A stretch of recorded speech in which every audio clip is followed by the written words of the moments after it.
Give me a quick show of hands if you can hear me okay. Yes. Excellent, that works too. Perfect, excellent, excellent. All righty, so let's talk. Today is Thursday, April 2nd, our last day before our quote-unquote spring break. We're going to continue our discussion of muscle physiology. My hope is, depending on how things go, we should be able to get through everything related to the skeletal muscle today. At least that's my goal. I'm hoping we'll be able to do that. And so that means that on Tuesday, when we come back, it'll be a little bit lighter because all we're going to have to focus on is, seeing how skeletal muscle and cardiac muscle are similar, but also different from our skeletal muscle and its function and its anatomy and everything that goes along with that we have talked about. So we've spent all this time talking about skeletal muscle. We talked a little bit about smooth and cardiac at the beginning, and now we'll sum it up with that again. And our goal today is to talk more about the origins, insertions, and actions. We will try to finish off the arm. Again, I'm not going to have a chance to go through all of them, but if there's some tricky muscles that I want to talk about, we will discuss that, and then we will go on from there, and then maybe get into the leg or save the leg for next week. Although the leg has some tricky muscles, but can be a little, yes, I did do that. So hold on a second. Now I was going to talk about that in a second. So that's going to be our game plan for that. We do have 2 assignments still due. You had a unit review due today. And what I've decided after talking to a couple of students, and because I really want it to be a learning activity, I did change the due date because it is graded for correctness, because I thought having this, because it's not a long assignment. It can be a little tricky if you're having trouble finding the muscles, but there isn't a lot of writing on it. But I do want it to be a learning exercise and for you really to put time and thought into this. So I did decide to move the muscle activity handout, that 20-point graded for correctness assignment, is now going to be due on the 14th at the beginning of class, so on Tuesday. So you do have spring break to work on that. So hopefully that will encourage you to spend more time with the anatomy during the break to learn this material. And then, of course, your PhysioX exercise 2, which has 6 activities. Again, they're not hard, they're just time consuming. So make sure you are paying attention to that. I've changed the due date on Canvas. I've changed the due date on the assignment, but if you actually look at the handout itself, I didn't bother reprinting the handout as a PDF, so it does have the wrong date on it, but know that that's due on the 14th. However, this Friday, your practice lab exam, lecture exam is due, although technically it's the format of the lab exam because it is going to be presenting just one question at a time, whereas remember, is it 6 or 7? That's a great question. Oh, I think you're right. I think it is actually 7 activities. You are correct. I think that is correct. I think it is actually 7 because the third one has 9. So I think you're right. I think this one has 7 activities. Thank you for catching that. So there, I know that's going to be messy, but oh, here, let's do this. What if can we grab that, move it up there, and then I can cheat, make a white block, cover that up. There you go, and sneak that 7 in there. There you go. All 7 activities. Thank you for catching that. This Friday, your practice lecture exam, again, 5 stupid, simple questions. Really, the whole point of this is to make sure that your system is compatible with the full Proctorio format. I know we did a practice exam before our 3rd exam, which we did do online, but this is a different format. This one requires you to have the microphone, requires you to have the camera. If you do not have the camera, do not have the microphone, you will not be able to take the practice exam. And more importantly, you will not be able to take the real exam. Unfortunately, there is not a different option. I received a couple emails and did respond to them this morning about this, but unfortunately, as a department, it has been decided that if we are going to have to teach in this format to maintain the integrity and the consistency of this class from the online format to the on-campus format, we do have to use the full Proctorio. So you do have to have a working camera, you do have to have a working microphone to be able to participate to take the exam. Without it, you cannot take the exam. So unfortunately, that is going to be the case. Like I said, what if I don't have a sitter? Okay, no, the room, so here's the way that it works. The room does not have to be completely silent. What happens with the proctorio is that if there is noise, if there is speaking, things along those lines, it will tag that as a suspicious activity. But the proctorio isn't what assigns the grade. So then I have the opportunity to then go back and look at it and see that it was just a kid running around and not your significant other giving you the answers to the essay questions. So as long as your kid isn't yelling out random things about the muscular system, you should be fine that way. Again, we want it to be a reduced sound environment, but if you want a little bit of quiet noise so that, you know, it doesn't drown everything out or things along those lines, there is a little bit of flexibility with these things, and it isn't going to automatically give you a 0 as a result of that. So yes, I appreciate, again, I appreciate that none of us signed up for this online situation, and unfortunately there's some awkwardness to the situation for everybody, but these are the standards that as a department we have decided to go with, especially because of the fact now that as really the whole entire California Community College system has decided on this excused withdrawal. And basically with that excused withdrawal, anyone who either does not have the technology to participate in this, or chooses not to participate in this, they have that option to be able to decide that this isn't how they want to complete this class, and there essentially is no penalty for it. You can drop the class, you can get a full refund for your out-of-pocket expenses for things along those lines. And all of those types of things. So again, it doesn't count as your one of 3 attempts. At least I believe it doesn't count as one of your 3 attempts. I've been told that, but I have not actually seen that in writing and got 100% confirmation of it. But I'm pretty sure that doesn't count as one of your 3 attempts. It doesn't affect your financial aid. It doesn't affect anything else that way. So again, at least there is a way to excuse yourself from this if it is something you can't or not willing to do. That is an excellent question about whether the timer is paused while we're doing the room scan. I honestly don't know that. You should have an appropriate amount of time to complete it. So taking literally it takes 10 seconds, less than that, to scan the room with your camera. It shouldn't impact your ability to complete the exam during the time. I will give you what I hopefully would be a little bit more generous time this time because we're using the more strict protocols. So like I said, for the lab exam, it likely will be 1 question. Oh, there you go. So there answers your question. So I had a Spanish test yesterday and it was included. But again, you're going to have a full minute per question for the lab exam for those. And so that should give you time within that to be able to do your scanning if you need to do that during the scan. And then how much time there is for the lecture exam will really be dependent on how many questions there are. So like I said, I haven't finished writing them yet. So the lab exams are challenging and more challenging. So I've been working on that more. So yes, so that is that. So yes, so to make sure your system is compatible with the full proctorio, this is different from the previous practice exam. There is a practice exam that I want you to take. It's 5 very stupid questions. Take you 2 seconds to do it, but it is due this Friday. And for doing it, you'll get 5 points of extra credit. Again, you're not going to lose points for getting questions wrong. I don't care about the questions. I don't care about any of that. But what I care about is making sure that your system is compatible with it. And so if you do that, you'll get 5 points of extra credit. So please take the time to do that. Yes, so again, I think I talked about this in the last class, but I have no problem going over this again. The format for the 2 exams will be slightly different.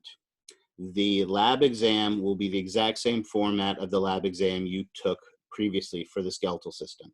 It will be 1 picture. You have to answer the question. You then submit it, and then you cannot go back. And again, the logistics for that is this lab exam is probably going to have somewhere between 70 and 80 questions on it. And so it is impossible to have 80 pictures 80 images populate on the screen at one time with, with the test. It would take too long for it to do that. It would take too long to have to continually repopulate those pictures to try to get you to go back 40 slides to change some answer or double check some answer and then go back and forward again 40 slides. It's just not practical for the lab exam because it is image-based to have it work that way. So the lab exam is going to be the exact same format as the previous lab exam. However, for this lecture exam, you will have all the questions on the screen at once. So you will see all of your questions there on the screen. You can scroll up and down. You can do the questions in any order that you want. Save it, and then you'll submit it as one. So yes, you can be looking at one question and thinking about that question while you answer the other. It's not a matter of being able to go back and forth. There is no back and forth because my understanding is all the questions are on the screen at once. So you can scroll up and down and answer the questions in any order you want. If you want to do all the odd number of questions first and then all the even number questions first, if you want to start with question 14 because that's your favorite number, you can do it however order that you want for the lecture exam. So yes, the lecture exam will be more like what we do in the classroom where you have it all in front of you. And if you think about it, in the classroom, the lab exam is one question at a time as well. So the only difference is in that we get to do the review where you get to go back a second time. There's no review for these the second time. But the formats for these now will be much more closer to what they are in the actual classroom. So yes, the format for that lecture exam will be different from the previous one. You'll have all the questions on the page at once. All right. I don't know how much the exams are worth. The lab exam is going to be worth however many points there are on the lab exam. And like I said, it'll be probably somewhere between 70 and 80, and then likely I'll curve that like we always do. My goal with the lecture exam is hopefully to have it 100 points again. Get it up to that, but we'll have to see how that goes. Again, my goal this spring break is going to be to complete the exams so that we're ready to go with that when we come back. So I haven't worked on it as much. So I don't know if it'll be standardized to 100 or if it'll just be the points that it is. I wasn't particularly satisfied with our last lecture exam. Most of those questions were worth more points than they would normally be worth. And so when people missed certain parts, it felt like they were losing more points for that than they should have. Now, again, conversely, the other side of that is true as well. For every little piece of information, you got a little bit more points. And this class is about points, but I don't actually know how much they're going to be worth. They'll be worth hopefully close to the equivalent of what we've had in the classroom.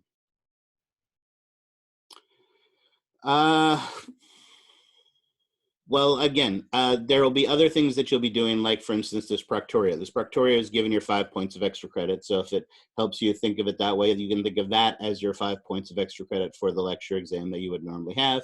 And the good news is if you actually take the time and do it, you'll get all 5 points of extra credit, whereas that's not always the case with the extra credit questions. So no, there won't be any extra credit questions on the lecture exam, but you can think of this practice exam as the extra credit for it. All right, there is one more thing since we're talking about the exams that I want to make sure to emphasize.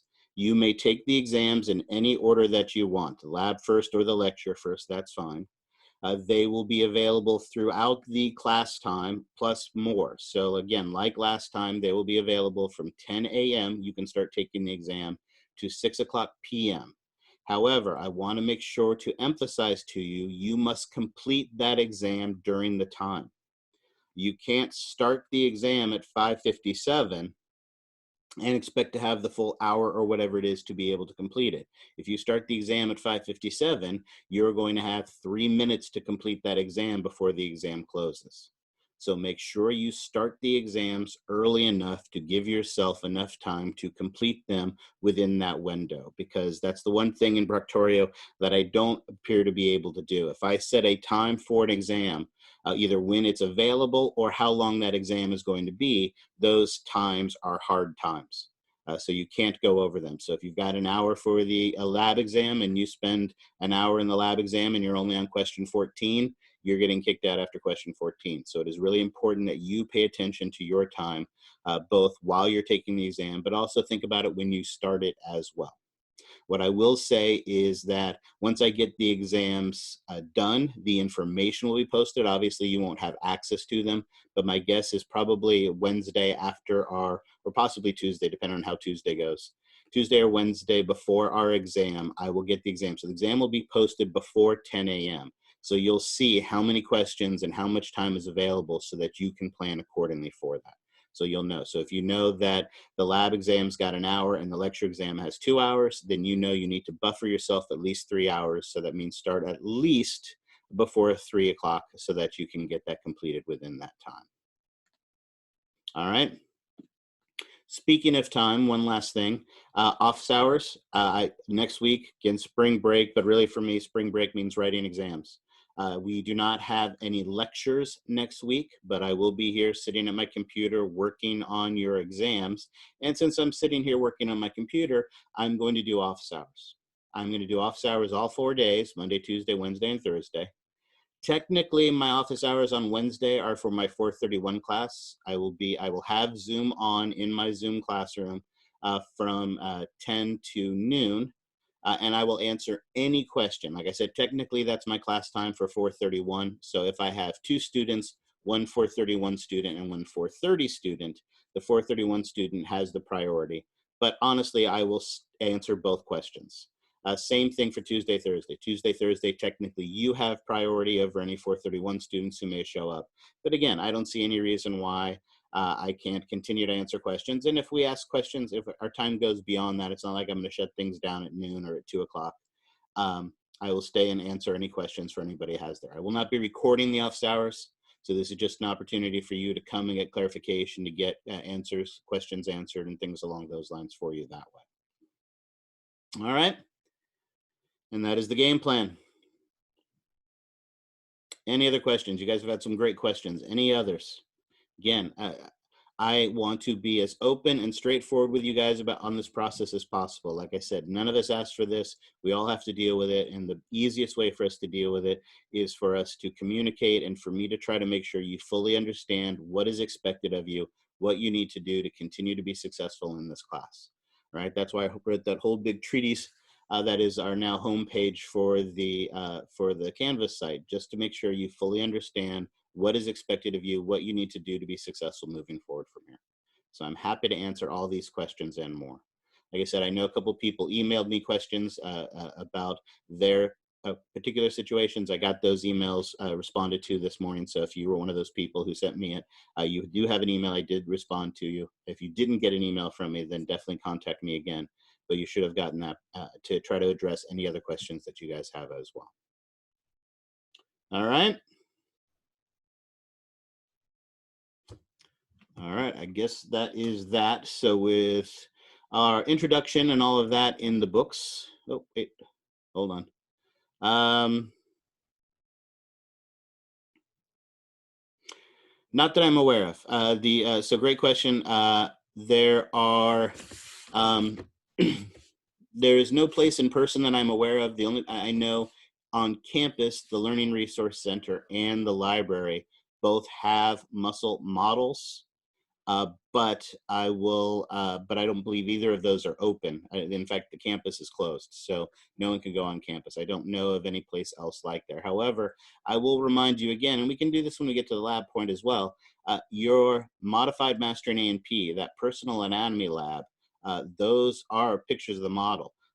So you have the models there. There is that Cosumnes River College website that has pictures of the models. Those are the pictures of the models there. If you remember last time I talked about there being a muscle cell model that I wanted to show you, and I actually was able to get a copy of that from one of the other instructors. So I will be sharing that with you, and then I will also be getting it and some of these other pictures posted onto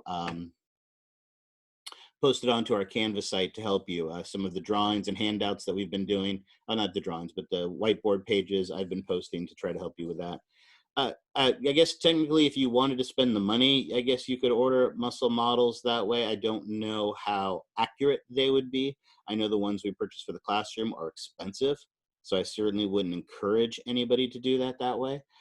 Maybe a better, if you're more of a tactile learner, there are a lot of anatomy coloring books. Those are typically pretty accurate, so that could be something that could be useful. And who knows, there might even be anatomy coloring pages you can find online. I'm not sure what resources are available that way. But so you may be able to find things along those lines. Remember, the other issue that you have with Amazon is that I'm guessing an arm model or a leg model would not be something that would be considered a priority. So the shipping for that would probably, even if you have Prime, would probably be somewhat delayed. Plus, then you have to leave the cardboard box outside for a day to make sure it's safe and all the fun things that go along with that.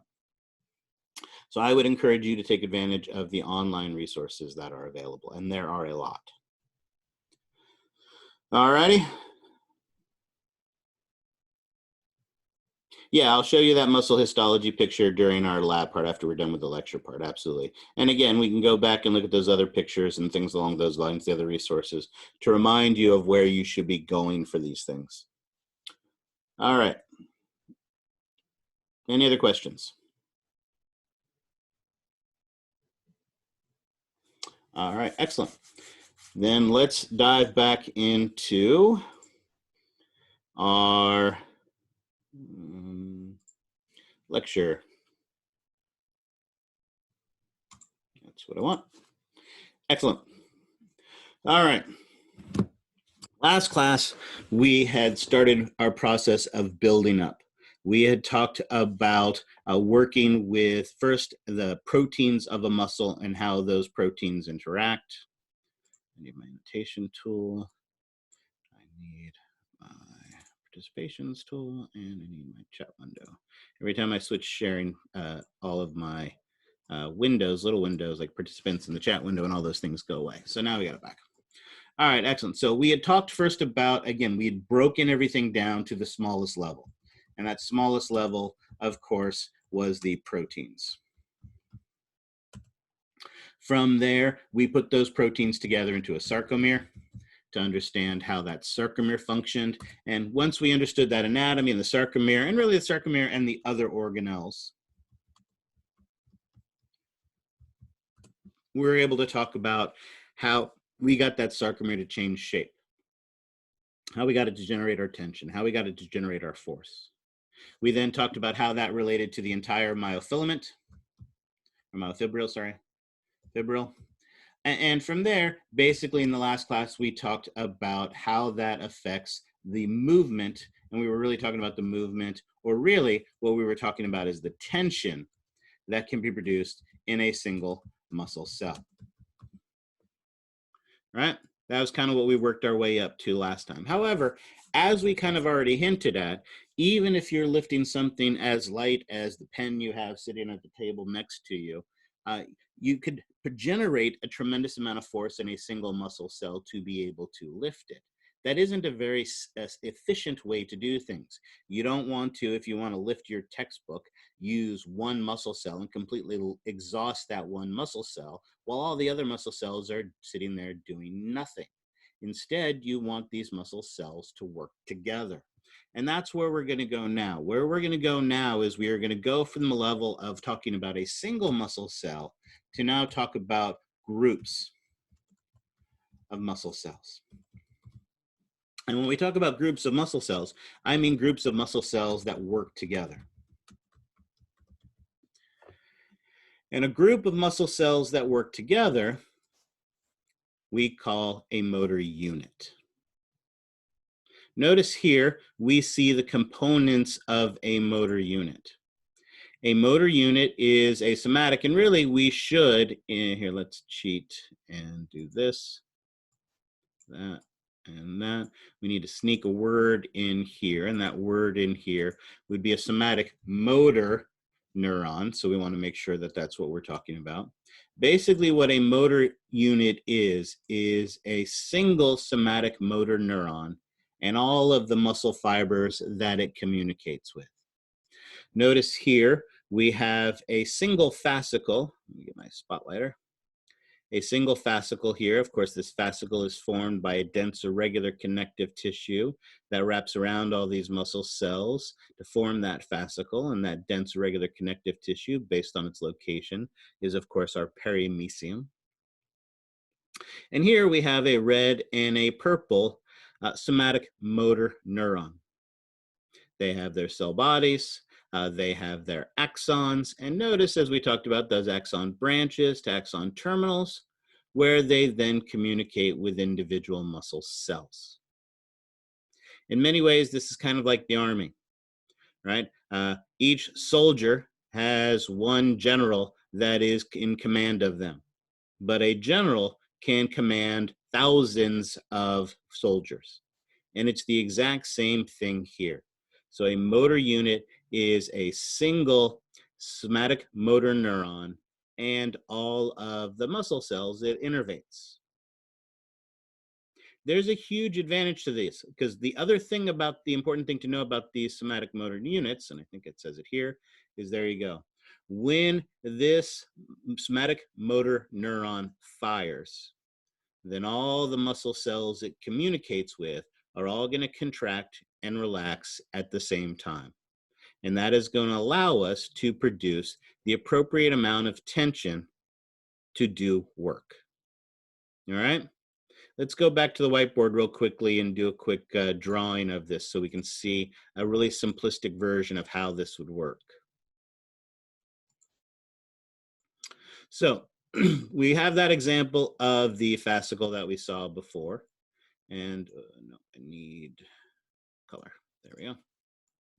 So here we will draw 1, 2, 3, 4, 5, and 6 muscle cells. And we'll pretend they're all the same size and they all produce the same amount of tension. And then over here, we are going to draw 1,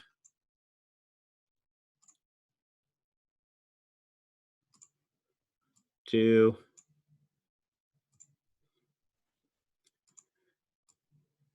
and 3 somatic motor neurons. Oops.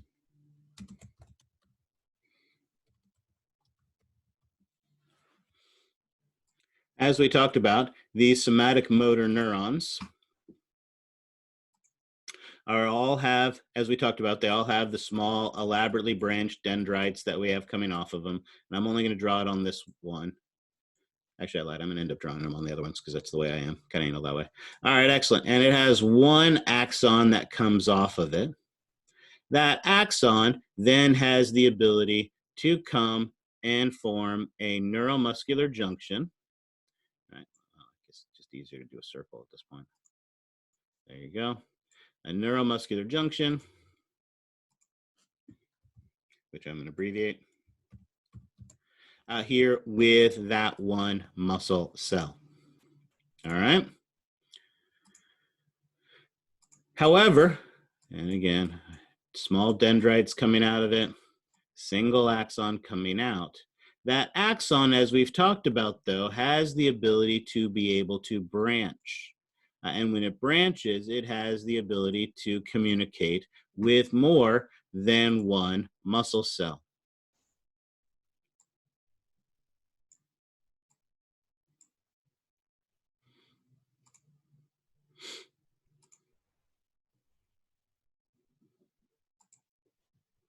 And here's its axon, and it's going to come up here, and it can branch here, and it can branch here.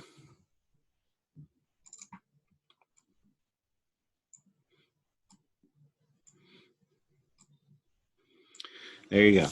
So here we have 3 very simple somatic motor units. We have somatic motor neurons and the muscle cells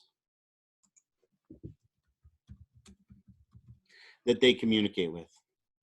Notice every single muscle cell has one and only one neuromuscular junction. However, a somatic motor neuron can communicate with more than one muscle cell. And when they can communicate with more than one muscle cell, when they fire, all of the muscle cells that they communicate with will all contract and relax at the same time. All right? So this is usually when I'm demonstrating in the classroom, I hold one of my dry mark pens in my hand. And what I say is, in the theoretical situation, that it requires the tension of a single muscle cell to be able to lift this dry mark pen by flexing my elbow, and I need to contract one muscle cell to lift this one pen, which of my motor units would I want to use to be able to do that? Yellow, brown, or green? Yellow, absolutely. Excellent. If I was then using two, if I was holding two markers in my hand, which one would I use then? And if I was holding three? Green, excellent. However, would that be my only option? Is using green the only somatic motor neuron that I'm capable of using to lift three pens? No, what else could I do?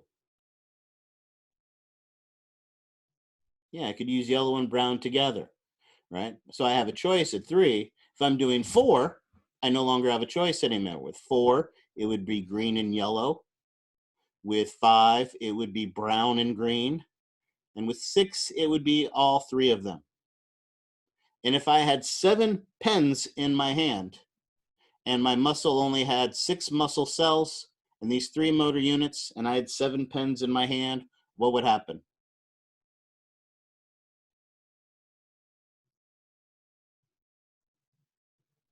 I have 6 muscle cells but 7 pens in my hand. Am I going to be able to lift that? Well, it's yeah. Well, I could lift it if I drop one, but if I'm just holding 7 of them in my hand, then I can't lift it. I may be able to hold them in my hand, but I'm not going to be able to flex my elbow anymore. Right? So that, as we talked about in the very first part when we were talking about this, how much tension you can produce ultimately is determined by the number of muscle cells you have. We've talked about ways that we can increase and decrease the tension in a single muscle, but ultimately your ultimate strength comes from how many muscle cells you have. And so if I needed to lift 7, and again, hopefully I can lift 7 pens, but maybe my station wagon, right? If I go outside to try to lift my station wagon, do I have enough muscle cells in my arm to be able to lift my station wagon up off the ground? No, of course not, right? Right. Well, and I also have the problem that I don't have a station wagon. But the point is, my neighbor does, and if I tried to lift theirs, I wouldn't be able to do it because I don't have enough muscle cells in my arm.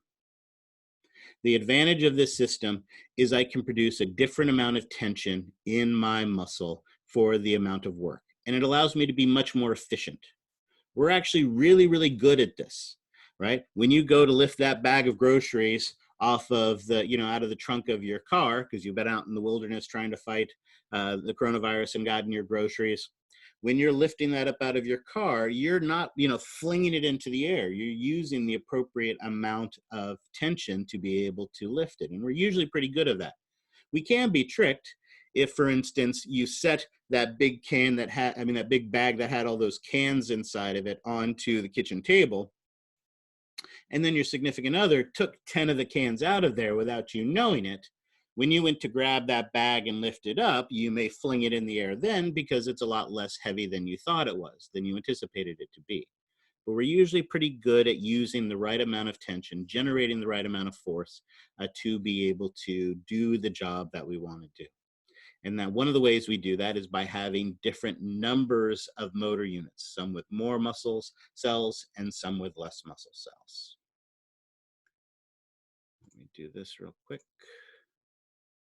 I'll go ahead and save that drawing so that we have that. And let's go back to the lecture now.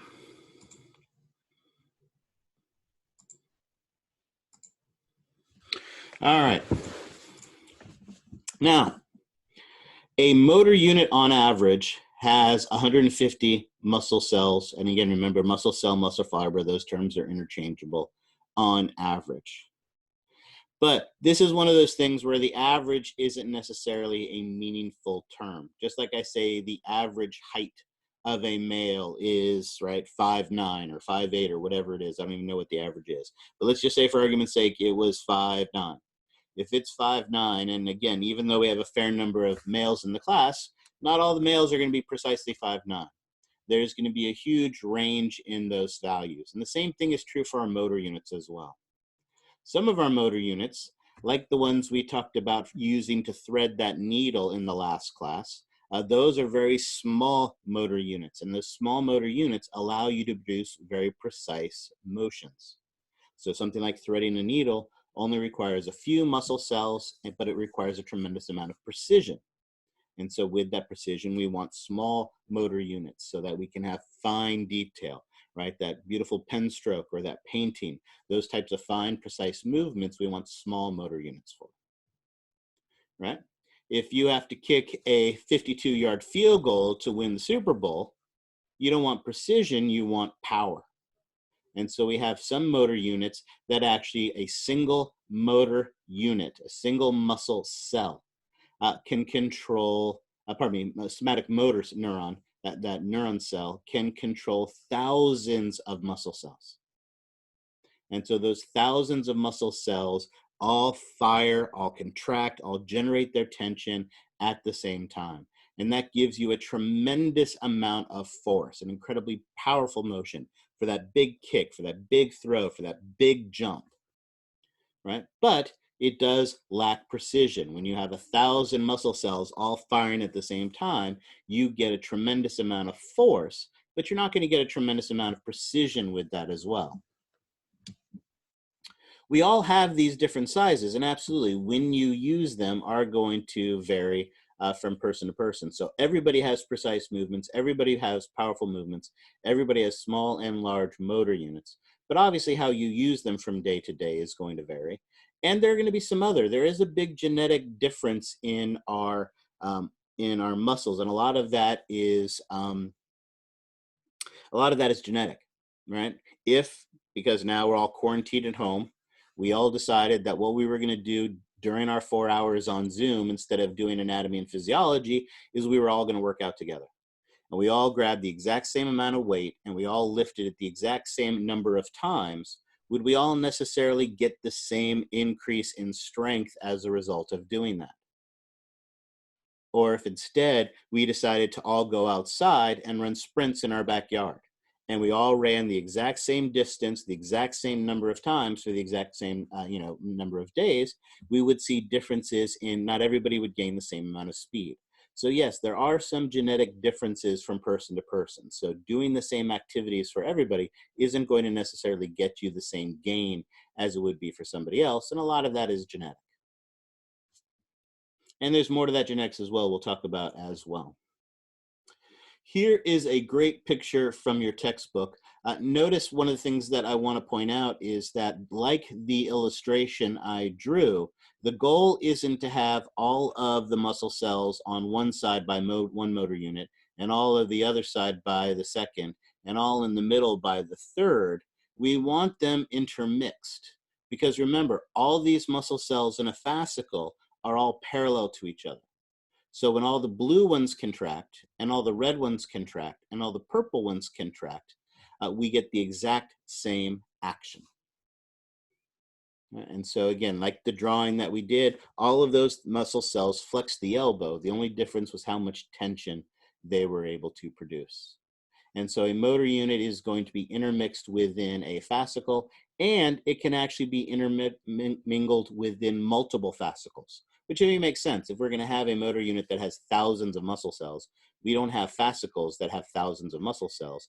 It would obviously have to include many fascicles to be able to accomplish that. So we want them all mixed together so we get consistency of the actions. Now, like the example of the previous, let me go back. Like the previous illustration I drew you where we had 6 muscle cells. When it comes time to lift, for instance, those 4, and let's actually go back to that picture and talk about that. So again, I have these motor units, these muscle cells, 3 motor units, 6 muscle cells. And again, for our simple illustration, as we talked about, 1 muscle cell is enough to lift 1 pen. If I have 5 pens in my hand, what is going to happen is that these motor units are going to start firing to try to lift those 5 pens. And it turns out not all motor units are easily excitable. It turns out typically the smallest motor units are the most excitable. That is really large. There we go. Our smallest motor units are the ones that are the most excitable. So if I have 5 pens in my hand, what happens is this yellow one would be the one that would fire first. Clearly, it by itself is not enough to lift 5 pens. So then what it is going to do is it is then going to recruit, and that's really the key word. We then recruit larger and larger units until we can actually do the job we need to do. So again, we would start with 1. That one wouldn't be enough. So we would stimulate our second one, the next smallest, which has 2. And 3 is still not enough to lift 5 pens. And so then finally, we would recruit the third.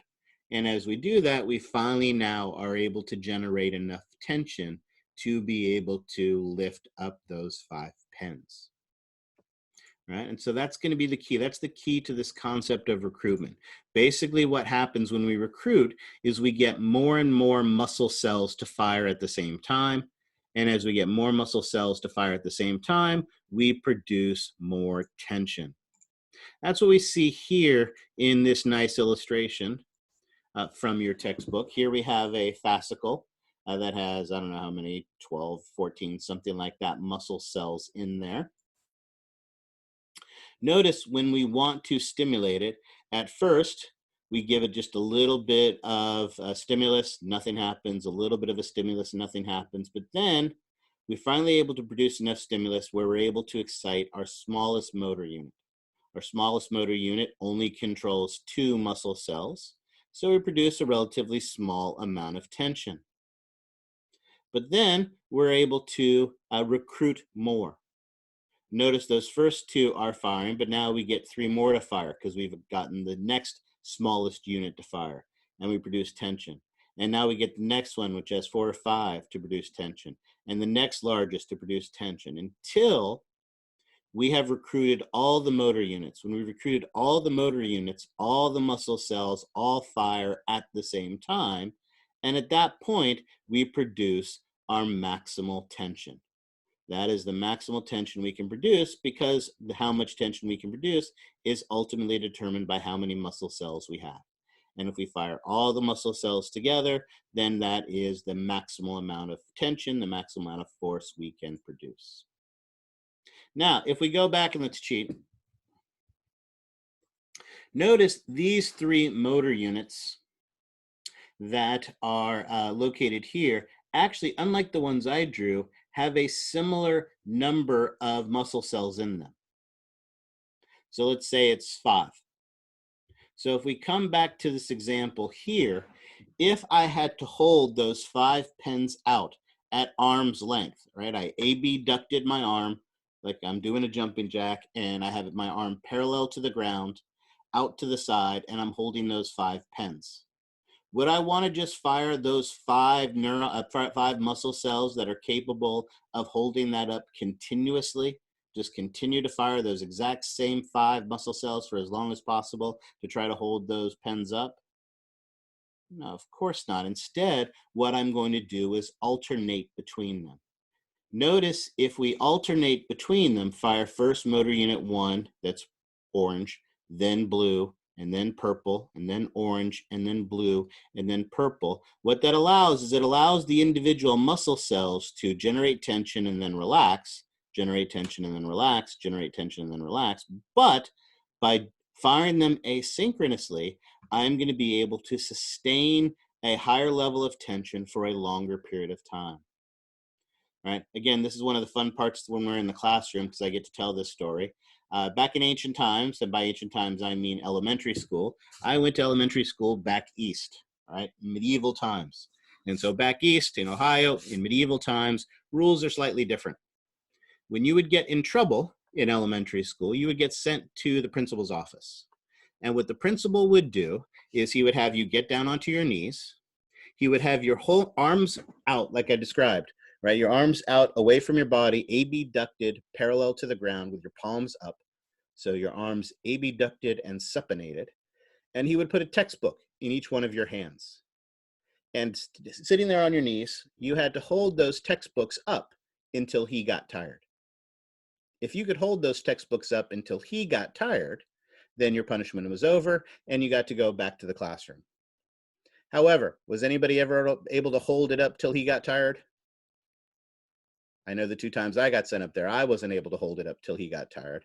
If you could not hold it up till he got tired, if you ended up dropping those books, then you got swatted and then got sent back to the classroom.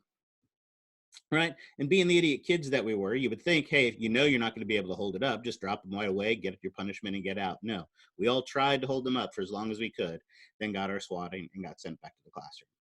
Right? If I was just using one motor unit to try to hold those up the entire time, then again, it would have fatigued. I would have failed much, much sooner. By alternating between it, you can hold it for a much larger period of time. And holding a book isn't a lot of fun. But again, if I have to hold those pens out at arm's length, right, really it's more the weight of my arm than the pen that's anything else that I'm holding up. And by alternating my motor units, I'm able to hold that out for a prolonged period of time before I get tired and have to stop. So that's really the advantage of having similar size motor units so that you can fire them asynchronously, and it allows you to be more efficient in your contraction and to stave off fatigue. One of the important concepts we're going to be talking about today is this concept of fatigue. All right, questions on that? All right, excellent.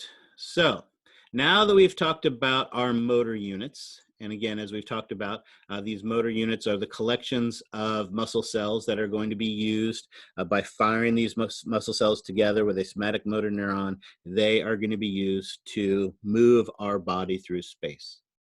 They change the shape of the fascicle, which changes the shape of the muscle, which, as we're learning in lab, pulls on the bones and moves our body through space.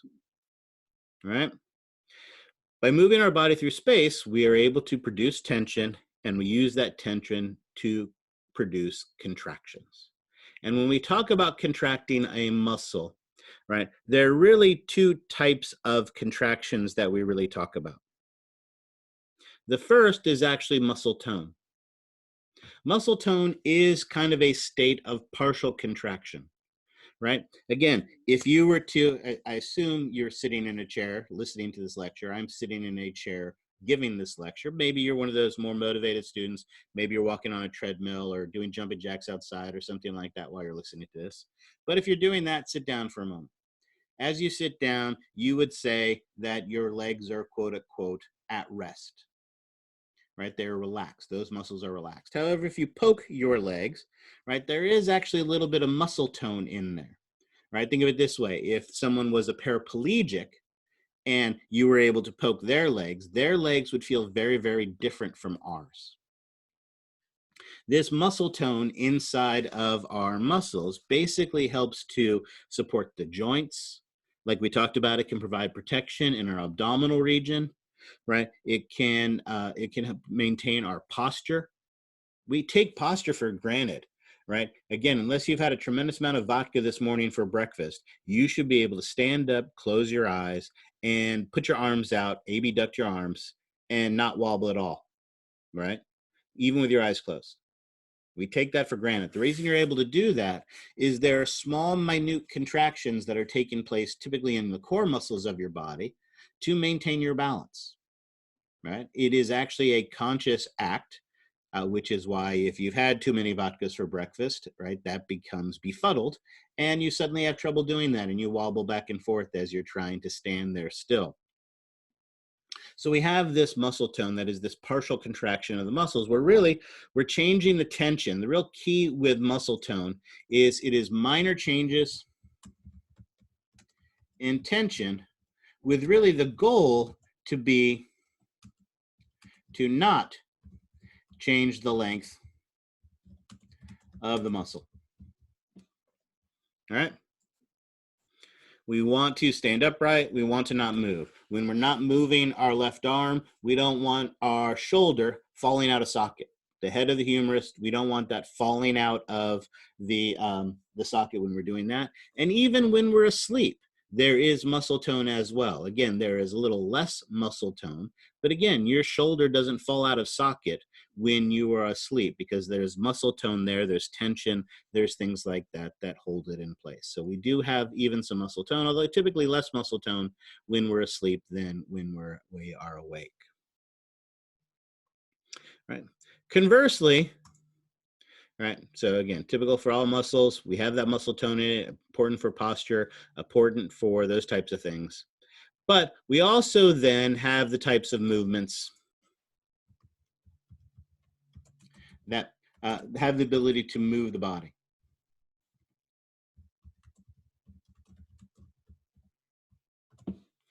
And those that move the body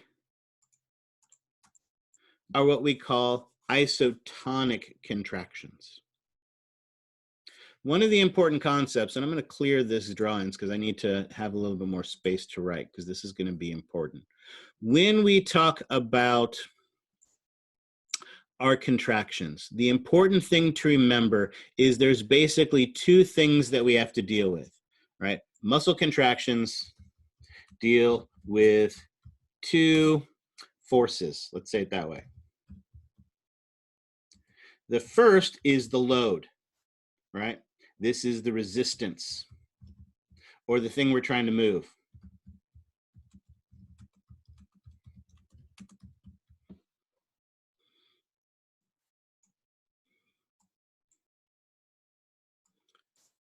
Sneak that in.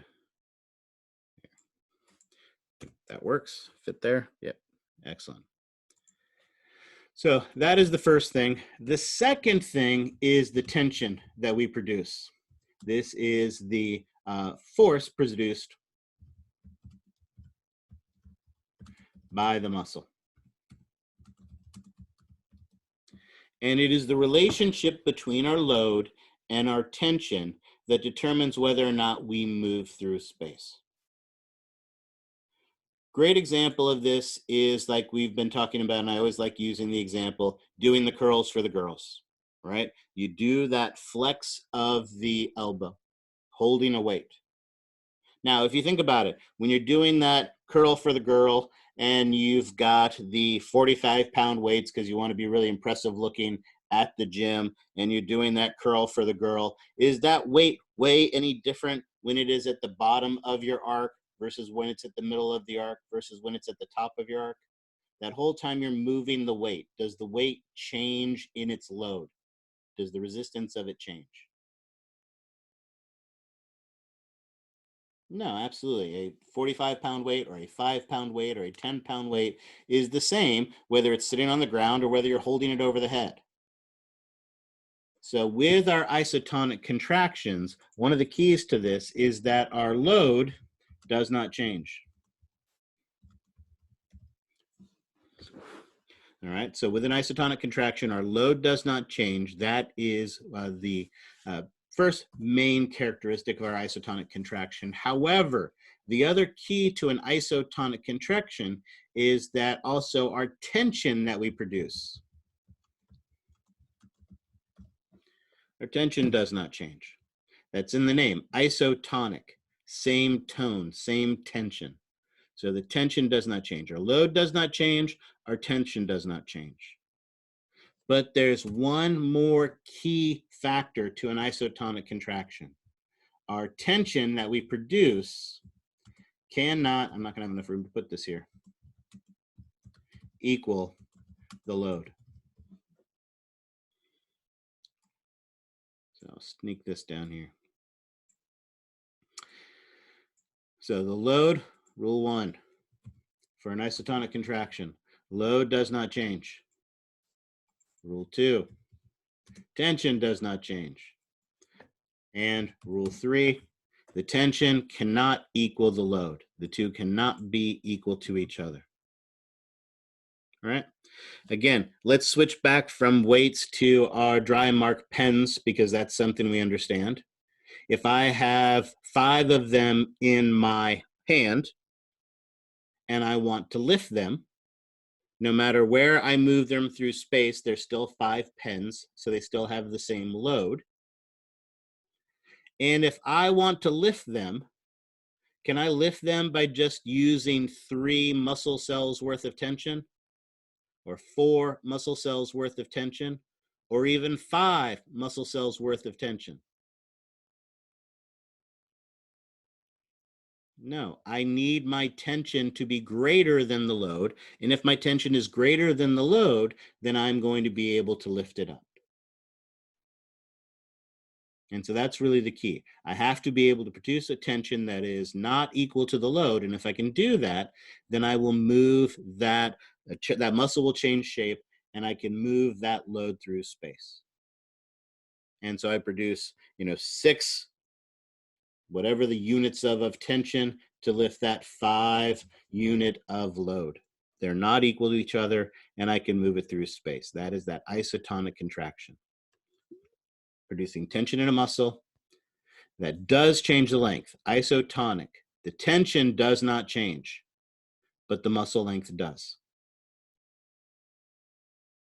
All right, and so that's the last key, right? Muscle length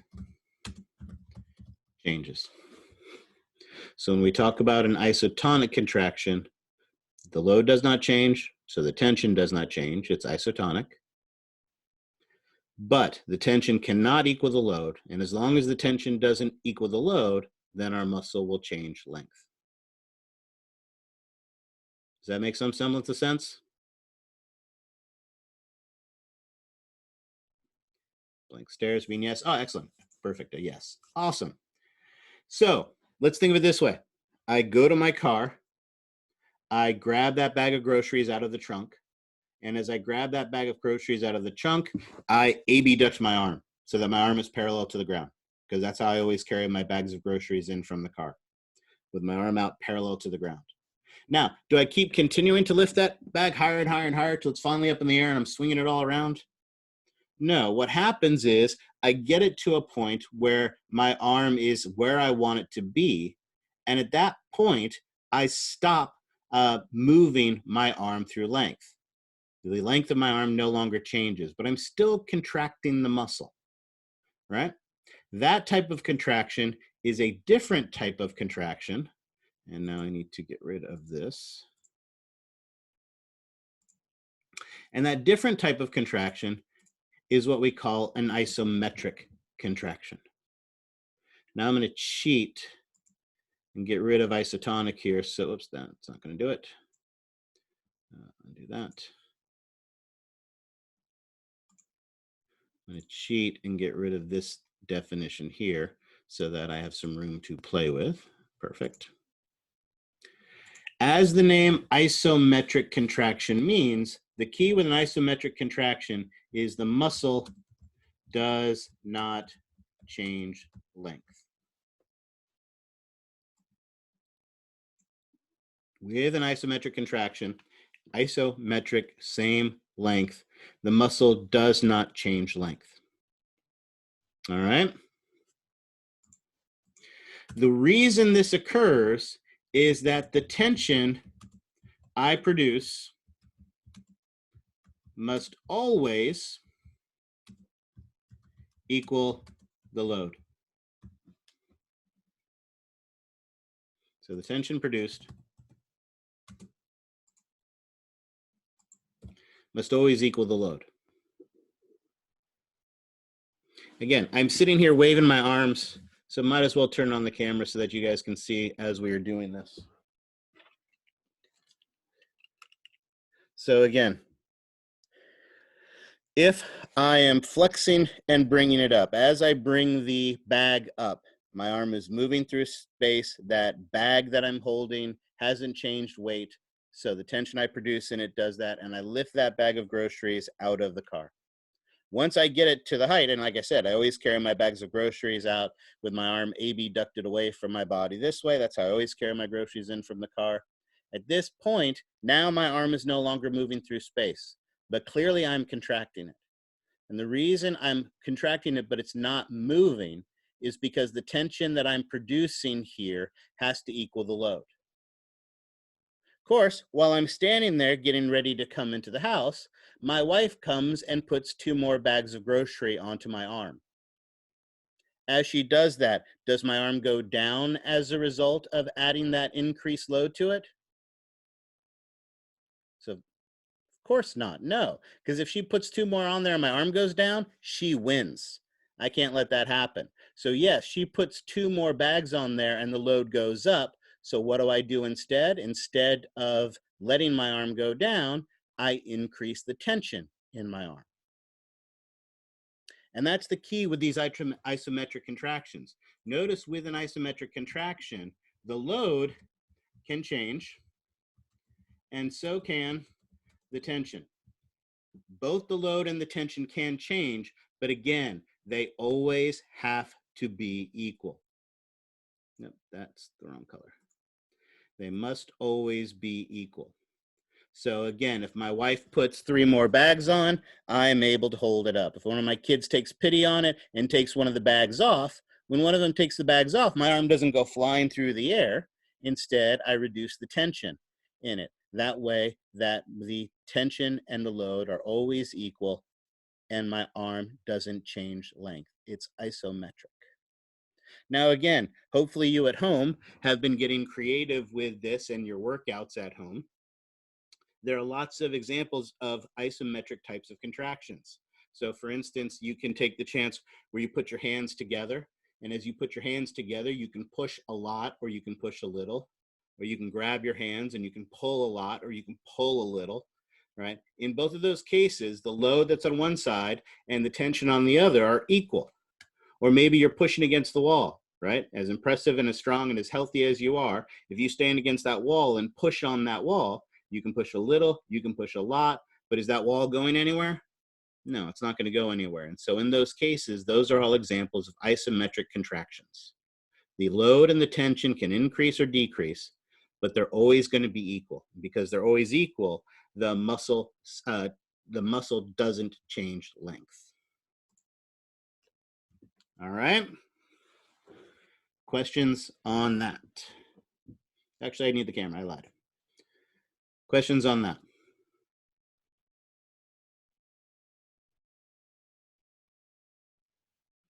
No, because if my arm dips even a little bit, she's going to win, right? So as soon as I see her about to put it on, yeah, of course, when you put the weight on, obviously you have to know what the load is to be able to compensate.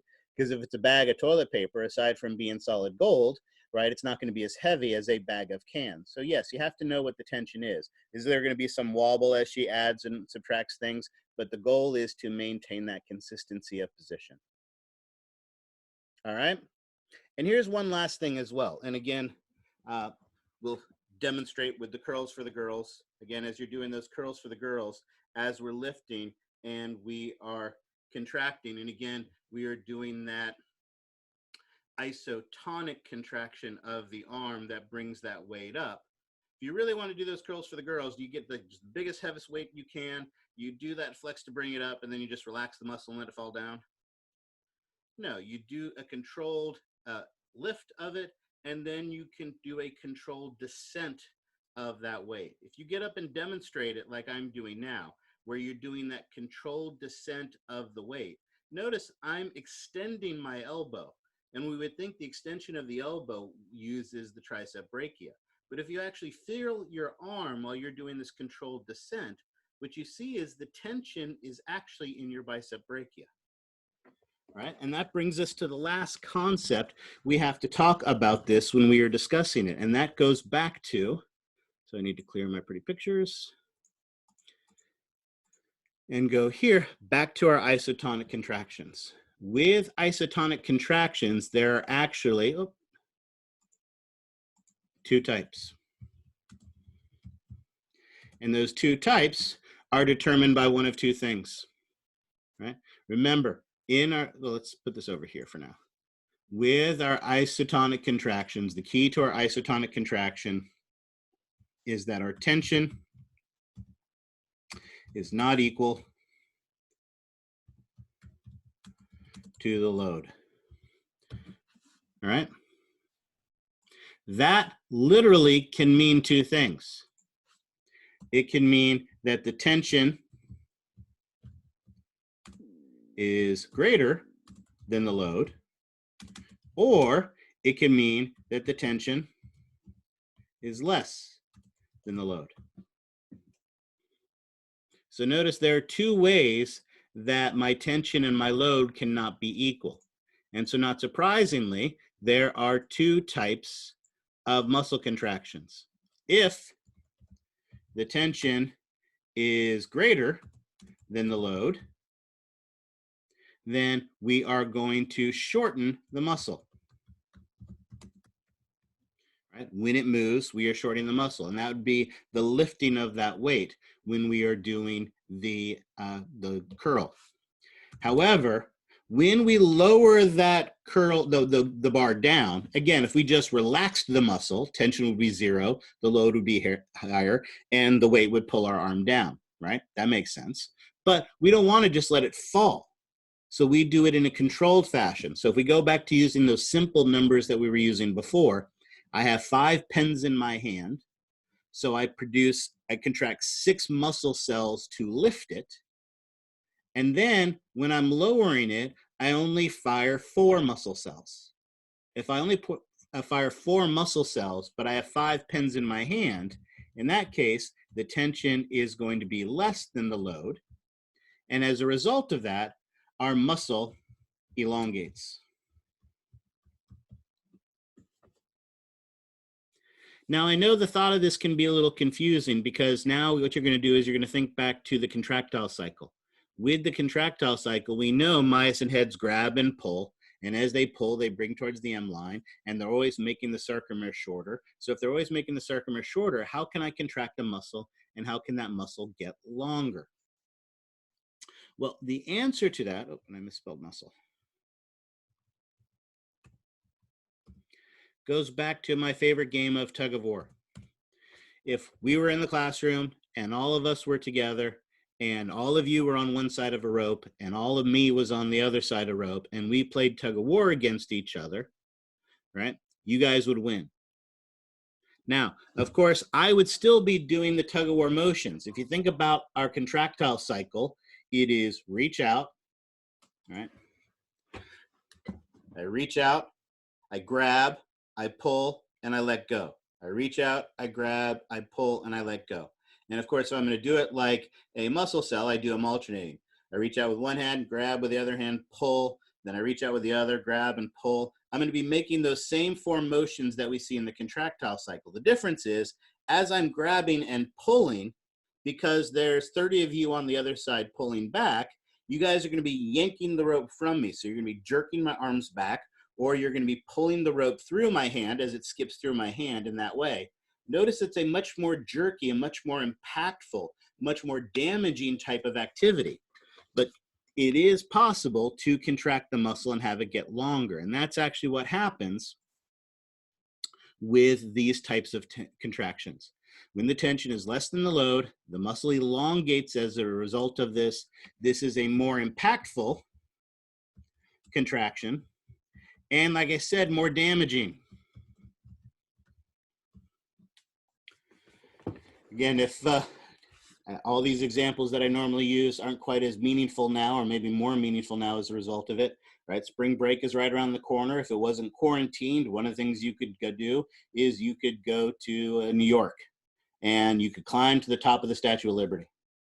Right? The Statue of Liberty is beautiful, a spectacular monument, but no elevators. It's all stairs. And so you have to climb the stairs all the way up to the top, look out the beautiful view, and come all the way back down. And the next day, your quadricep muscles, the front of your thighs, are super, super sore. As it turns out, they're not sore from going up the stairs.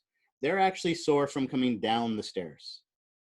When you're coming down the stairs, as you are, if you think about this next time you walk downstairs, if you ever walk downstairs or just imagine walking downstairs, if you think about it, while you're putting tension in your leg, your quadricep muscles, the anterior part of your thighs, those muscles are actually elongating as you're going downward.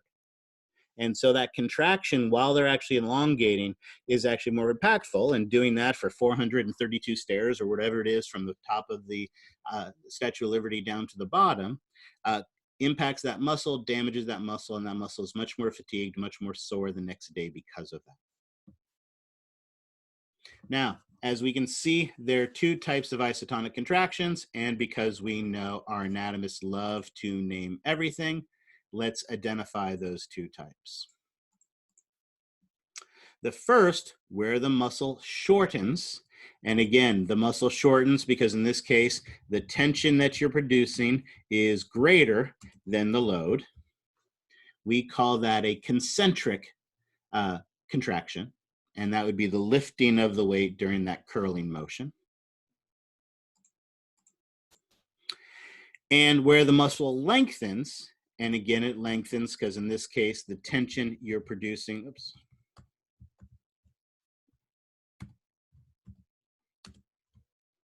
is less than the load. So because the tension we're producing is less than the load, the muscle actually lengthens during contraction, and that would be that controlled descent of the weight. And again, that's one of the things that I always love doing when you go to the gym. When you're at the gym and you watch these guys doing the curls for the girls, they have these big, huge weights that they can't really control, and they're arching their back, and they're using all this energy to lift it up. And then as soon as they get it up, they just relax it and kind of let it fall back down. That is not anywhere near as efficient for really working out that muscle. To really work out muscle, you want a weight you can control. You don't want to use your back in it. But most importantly, you want to control that weight, not just the whole way up, but you want to control it the whole way down, because that controlled descent is actually more impactful. Not what I wanted to do. It is a more impactful, more forceful type of contraction, and it actually goes forward to building those muscles than just the lifting of it does. You actually get more of a workout from that controlled lowering of the weight than you do of the lifting of the weight. And it's because of these eccentric contractions being more impactful. They're more impactful. They're going to fatigue. They're going to damage the muscle cell more. And as a result of that damage, you build it up stronger. All right. Questions on that? All right, excellent. That is a good stopping point for our first break. Let's go ahead and take our first break. We'll call it a 10-minute break, come back at 1:25, and at 1:25, we will pick up from there. I'm going to go ahead and pause the recording and see you in 10, 12 minutes. I am recording. All righty. We have now talked about all of the different types of contractions, how we generate tension in a single muscle cell, in multiple muscle cells, how we can increase and decrease it in a single or in groups. And now we even talked about the types of contractions that can be made. Our goal now is to be able to produce those contractions, right? If we think about those contractions and what are necessary for those contractions, what is necessary is basically two things. The two things that we have to have, the two resources that must be present for us to be able to contract a muscle are what? What are the two things, the two resources we have to have? Excellent, perfect. And those are the two things, absolutely. We need calcium and we need ATP. Now, if you remember, as we talked about, calcium, and let's emphasize this here, calcium is not used up by the process, right? As long as there is calcium available, it can bind to, well, let's be more specific, by contraction. Right, calcium is not used up by a contraction. It binds to the troponin, it changes the shape of the troponin so that the myosin can grab the actin, and then it unbinds from the troponin and it floats around, and then it finds another one. However, the way we control calcium is by having it either out in the cytosol or locked up in the sarcoplasmic reticulum. But it's not used up. So it's not like if we have 100 calcium in the cytoplasm and it takes 100 muscle contractions or contractile cycles, those 100 calcium are going to be used up. The same is not true for ATP. ATP is used up by the contraction. And again, remember what we mean by that. What we mean by that for ATP is during the contractile cycle, our ATP is split into ADP and a phosphate. So if we have 100 ATP and we do 100 contractile cycles, those 100 ATP are going to be used and there's none left, and we won't be able to continue the contraction anymore. So one of the most important concepts we need to be able to understand if we're going to make that contraction. If you're that middle school kid trying to hold up those books so that you don't get swatted, you need to be able to have energy available so that you are ready to be able to do that contraction. Now, the good news when it comes to where we get this ATP from is when the muscle starts at rest. When a muscle is at rest, that muscle cell still is very metabolically active, moving ions, moving pumps, doing all sorts of other things. So in a resting muscle, there is still a lot of stored ATP. So again, our goal is to start from rest. And when we start a muscle contraction from rest, there is ATP stored in your muscle cell. Right? You have your wallet, and in your wallet, whether it's in your purse or in your pocket or wherever else, you have $23.87, right? You have some money right there, readily available, that can be spent. And that's what our ATP is. There is ATP floating around inside of the cell because your cell is always making ATP so that it's always readily available for things like pumps, for things like ion channels, enzymes are going to use it, all sorts of fun things like that, and so that it's there ready for when the muscle contracts. However, you may have $23.87 in your wallet, but you probably don't have $2,000 in your wallet, right? Because it's not efficient to have that much money sitting in your pocket, aside from the fact that you could lose it or get robbed. When you have that money in your pocket as readily available cash, it has a way of weeding its way out. Right? You get it. It's easy to lose. And it's the same thing for ATP. ATP is used for more than just muscle contractions. So if you have a lot of it around, your pumps are going to be going crazy, your enzymes are going to be going crazy, all that type of stuff. So we have some ATP readily available, but not a ton. If we were to contract a muscle and just rely on the amount of ATP that was in that muscle when it started at rest, we'd only be able to hold that contraction for about 2 to 10 seconds, right? So if you were going to flex your elbow, then you're making that big buffed bicep stand out, right? You could only do that for 10 seconds, and then the muscle just collapsed as a result of that, right? Now, clearly that's not the case. Clearly we can hold a contraction for longer than that, and that tells us that we rely on more than just stored ATP. But if we just had that readily available money, that readily available ATP, that cash on hand, it would only last for about 2 to 10 seconds. Now, as it turns out, ATP is not our only energy molecule. We have lots of energy molecules, but one of the most important, let's clear so I got some space up here, for muscle contractions, so again, in muscle cells, in particular, an important energy molecule is creatine phosphate, right? This is your money in the bank, right? You may only have $23.87 in your pocket, but you have a checking account, you have a savings account at the bank, where hopefully you have more than $23.87 in it. It is money that is yours, and it's there to use. It may not be quite as easily accessible because it's not actually in your pocket, but most of us have a debit card that allows us to access it, or a check that we can write out to be able to access it. So it's not super hard to get a hold of that money. And it's the same thing here. Creatine phosphate is a very important energy molecule. This energy molecule, and I'm going to totally steal some of the space that we have here. This energy molecule is basically made when the cell is at rest. So when the cell is at rest, what happens is we have a molecule called creatine. Creatine is a special protein. Put that above it in parentheses here. Called creatine. And basically what creatine does is it finds an ATP that is floating around and it rips off the ATP.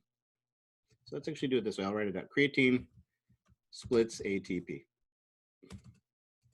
So creatine plus ATP.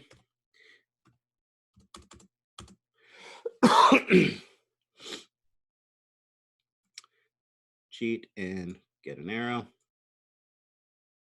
There you go.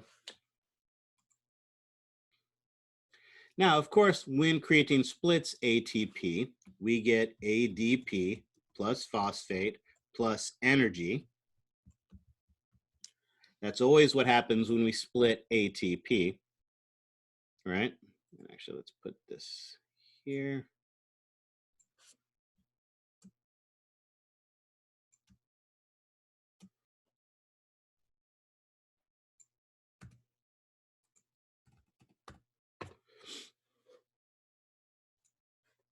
We get that ADP, phosphate, energy. However, normally that's what enzymes, that's what pumps use, and those things use the energy.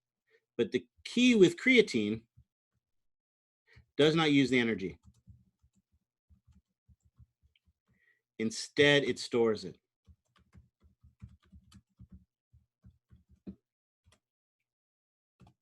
Right? So what that means, oops, no, hold on, back. There, here. No, I don't want that one, I want this one. Oh, okay, I screwed it up. All right, hold on. Perfect. So, creatine splits ATP into ADP, phosphate, and energy. But unlike most things, when it splits ATP, it doesn't use the energy, it stores the energy. So basically what happens as a result of this is creatine plus the ATP gives us ADP, right? But what happens is the creatine stores the energy, stores the phosphate, and it becomes an energy molecule we call creatine phosphate.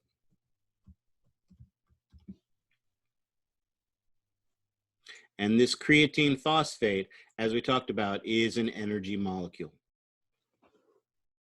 This creatine phosphate is an important energy molecule. And this is when, again, the key here, this is when we are at rest. When we're at rest, there is lots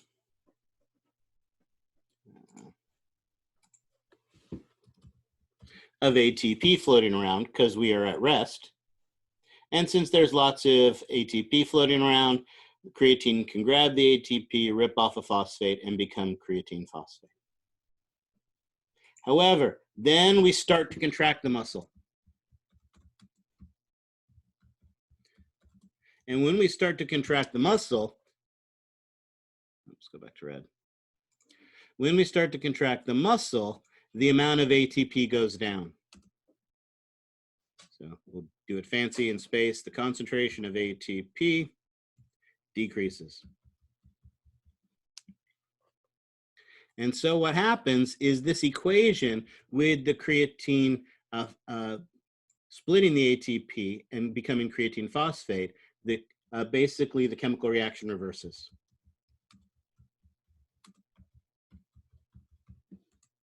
And what happens is that I'm going to abbreviate here. The creatine phosphate basically finds an ADP and it gives the phosphate to the ADP, and that makes ATP and creatine. Basically, this equation at rest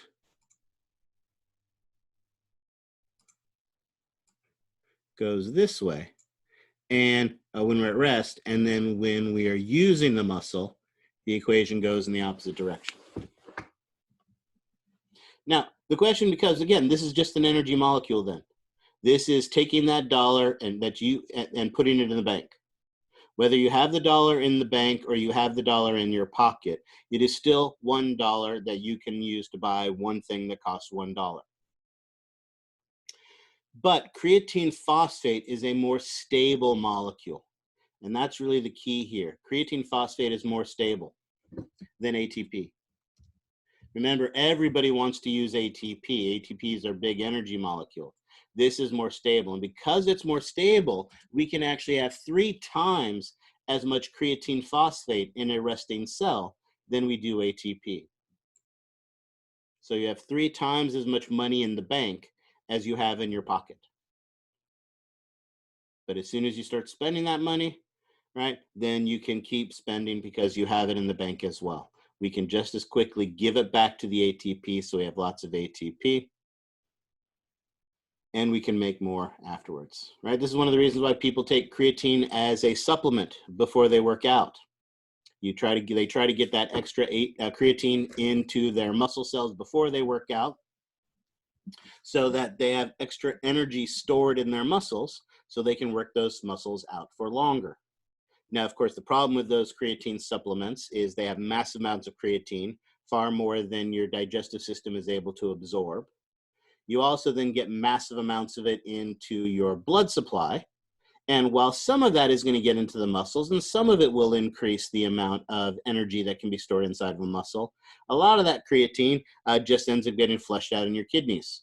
So you either don't absorb it from your digestive system or you pee it out, right? In fact, too many of these proteins can actually cause damage to your kidneys from having too much proteins inside of it. So it isn't super effective. There can be some minimal advantage to it if done properly at the correct dosage, but many people overdo it and again, don't necessarily reap the benefits from it that they necessarily would. But this is the idea. Have that, again, readily available energy molecule, this creatine phosphate, so that we can continue it. And because it's more stable, right, and we can have more of it, then if we just relied on creatine phosphate, we could produce a contraction that could last close to 20 seconds or something like that. So let's go ahead and clear. So I'm going to clear the drawing. Could it be bad in the long run? Yes. Taking large amounts of creatine supplements for a long period of time could potentially damage your kidneys. Yes, because your kidneys end up having to filter all that excess proteins. And proteins are big molecules that tend to congest your kidneys and can cause problems. Yes. So yes, it can cause problems. Great question. Obviously, if you are taking the supplement, again, I guess here's what I would say. What do you mean by the right dosage? Is the right dosage what is biologically appropriate for you? Is there a level where you could see gain if you took a certain amount and based on your absorption rate and your muscle activity and your metabolism, is there a quote unquote right dose where you would see benefits and minimal complications from that? Sure. Is that going to be printed on the outside of the container? Right? Is that dose necessarily going to be sufficient for everyone? No. For some people, it may be too little. For others, it may be way too much. So again, what I would say is just going into your GNC and grabbing a tub of that stuff isn't necessarily the right thing to do. But under supervised conditions with medical specialists, like in the athletics program or things like that, can there be some benefits to these things? I'm not going to say no, there can be. But like anything, there's also going to be risks to these things as well. So I'm not saying don't do it. I'm just saying make sure you're doing it responsibly and doing it smart and hopefully being supervised by someone. No. So again, remember, creatine phosphate is not used by the contractile cycle. It is ATP that is used by the contractile cycle. The ATP splits, the myosin head splits the ATP. What creatine phosphate does is makes more ATP, right? So it's readily stored energy so that we can make more ATP. Normally, and again, if you've taken micro or maybe you've taken a 400 class or something like that, we talk about the mitochondria and we talk about how you make ATP. ATP is a big, huge, elaborate process where we use the Krebs cycle to completely break down a glucose that gives us electrons of energy that are moved along the electron transport chain that is used to power a molecule essentially that basically puts phosphates onto ADPs. It's a big, huge, elaborate process, which we didn't have to know for 430. But like I said, you'll probably get in micro, you'll definitely get in like a 400 biology class or things along those lines. You get it there. And that's a big, elaborate, long process. Here, this is quick and dirty. Our creatine phosphate takes its phosphate and gives it to an ADP. ADP means adenosine diphosphate, which means it has two. And when it gives it a third, it becomes an adenosine triphosphate with three. And so basically that's all it is. It's giving phosphates to ADPs. So it's a quick and easy way to make ATP. And it's just stored energy. Like I said, it's like money in the bank, right? If you want to buy a pack of bubble gum and you don't have any cash in your pocket, you can go to the ATM. You can get $20 out and you could use that to buy a pack of gum, right? You didn't make that money. That money didn't appear out of anywhere. It was just stored someplace else, and now you put it into a readily available form. So you took it out of your bank account, now it's cash in hand, and you can buy something with it. But it's still yours to begin with. It's stored to begin with. All right. Let me clear this and we can do all the pretty pictures here. So again, we have this reversible reaction. Creatine at rest takes ATP, rips off that phosphate, becomes creatine phosphate, and makes ADP. However, when the muscle contracts, there's more ADP, and it drives the chemical reaction this way. Creatine phosphate gives the phosphate to ADP, making ATP, which can be used by the myosin. Again, it's a more stable storage of energy, but it's your energy that you stored to begin with, right? And so it's able to replenish that ATP rapidly by just replacing the money that's in your pocket. And so, like I said, it'll allow us to contract, produce a contraction that could last up to 20 seconds. So again, that's a much better contraction than we can get from ATP alone, but it's still not enough. Obviously, we need to be able to contract muscles for longer than 20 seconds, right? Because how long can you stand for? Can everybody in here just stand for 20 seconds? I know we've all been locked outside, inside. We haven't necessarily gotten all of the activity that we necessarily need to have gotten. But hopefully everybody in here, if needed, could stand for more than 20 seconds. Yes? Hopefully you can say yes or no on your participation thing. Anybody not? I guess the real question is if anybody can't. If anybody can't, please let me know if you can't stand for more than 20 seconds. Yeah, obviously. Yeah, we can all stand for more than 20 seconds. All right. If you're going to stand for more than 20 seconds, though, that's when we got to start making our own money. We need to start making new money, right? You have cash in pocket, you have cash in the bank. But ultimately, that's only going to get you so far. You need a job. You need a way to make more money. And it's the same thing here. We have ATP, we have stored energy in our creatine phosphate, but eventually we're going to need a way to make more. And again, I just emphasize what that was. That process is aerobic respiration. Like I said, we are not going to go through the entire process of the Krebs cycle and the electron transport chain and all the things that go along with it, but we will talk about some of the basic components of it. The key with aerobic respiration is twofold. Aerobic respiration is where we completely break down sugars, although this can also be used to break down fats as well.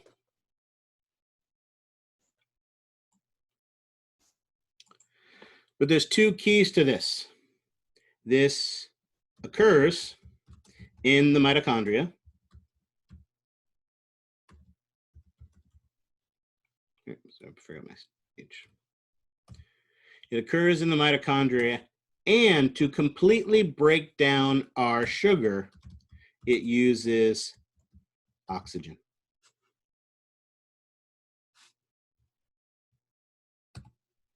Right? So with oxygen, we are able to completely break down our sugar, and that occurs in the mitochondria. Notice we see a little bit of how this process begins here. It starts where we split the sugar, or our glucose. We split the glucose, and we split the glucose, it becomes two pyruvates, or what are also known, as you can see here, as pyruvic acids. Then, as long as we have oxygen, those pyruvates enter the mitochondria and are broken down completely. And in that process, we get somewhere between 34 and 38 ATP gross. Now, again, we have to spend a couple on the way. So really it comes out to somewhere around 32 to 36. So if we think of net ATP that are formed in this process, we get 32 to 36. I know the picture shows 32, but it's actually not an exact number. There's some variation there. And we get 32 to 36 ATP. Very efficient. So again, one glucose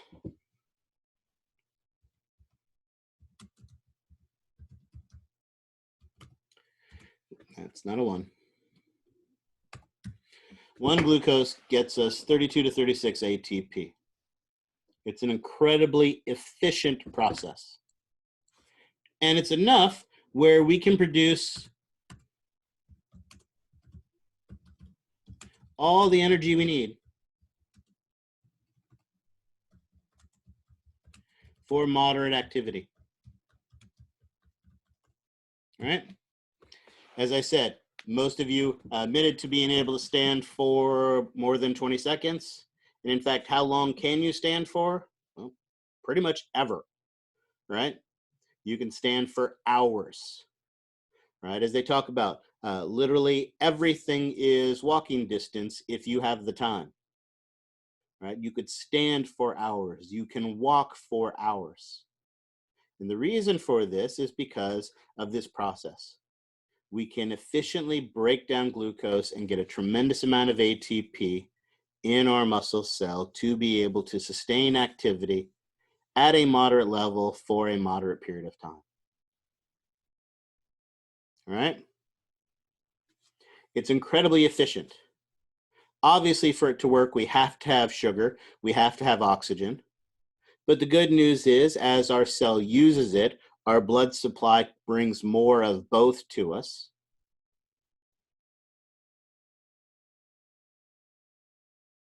And so we can maintain this for practically ever. If there is one downside, that one downside on this is that it is a relatively slow process. It takes time. Right? So if there is a downside to this process, it's that it is relatively slow. It takes time for this to occur. And again, you haven't thought about it in those terms, but you're aware of it. Because while it can produce all the energy you need for a moderate activity, you can stand for hours. Can you sprint for hours? Anybody able to sprint for hours? No, right? Absolutely not, right? You can only sprint for a minute, few seconds, something along those lines. And the reason for this is because this is a slow process. It has to have oxygen, it has to have the glucose, right? It has to have that oxygen. That's one of the keys to this. That's why it's called aerobic respiration, is because it uses oxygen. It is aerobic, but it's a slow process. And so while it's very efficient for producing the energy for moderate activity, if we are maximally using the muscles, a maximal intensity contraction, like me trying to hold that textbook up so I don't get swatted by the principal. When you're doing that type of a maximal activity use of the muscle, aerobic respiration by itself can only provide about 1/3 of the energy needed. So for that maximal use of the muscle, the fact that it's slow becomes an issue.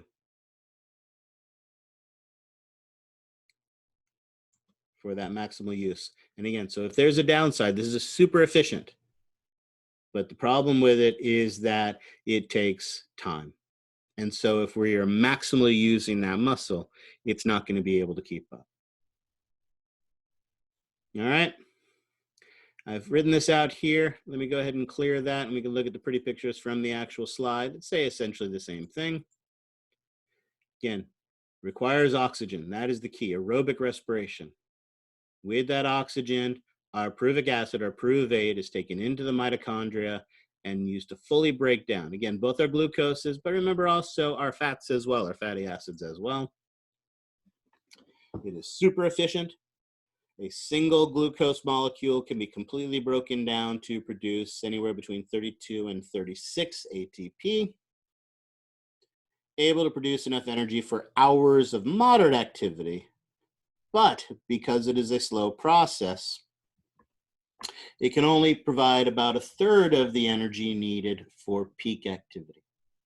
So while you can stand for hours, you can only sprint for a very short period of time. All right.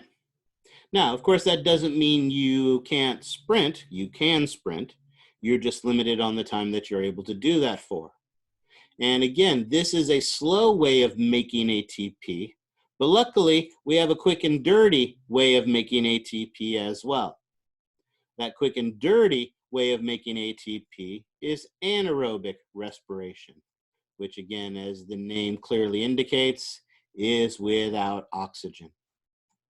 In fact, we already described this process. Right? As we talked about, the first step of aerobic respiration is we take that one glucose and we split it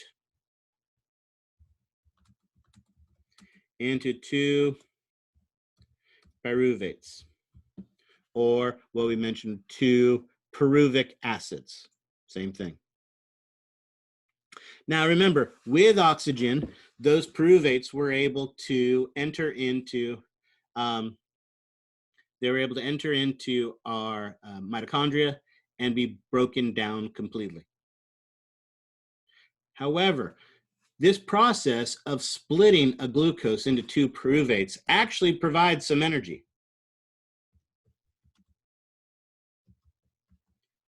And that energy it provides is 2 ATP. That's not a whole heck of a lot. This process of splitting the glucose into pyruvates, of course, is the process we call glycolysis, right, which literally means lyse, split, glucose, splitting of the glucose.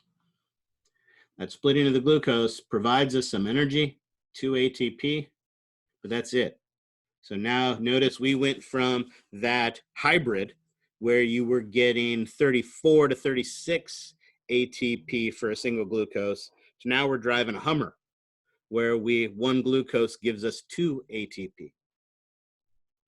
Notice just like if you're driving that Hummer, you need a really large gas tank because you're only going to use up that gas really, really quickly. Now every glucose just gives us 2 ATP instead of 36. So the advantage is it's faster. This is much, much faster. But it's much less efficient. So we get much, much less energy from it. And that in and of itself is a problem.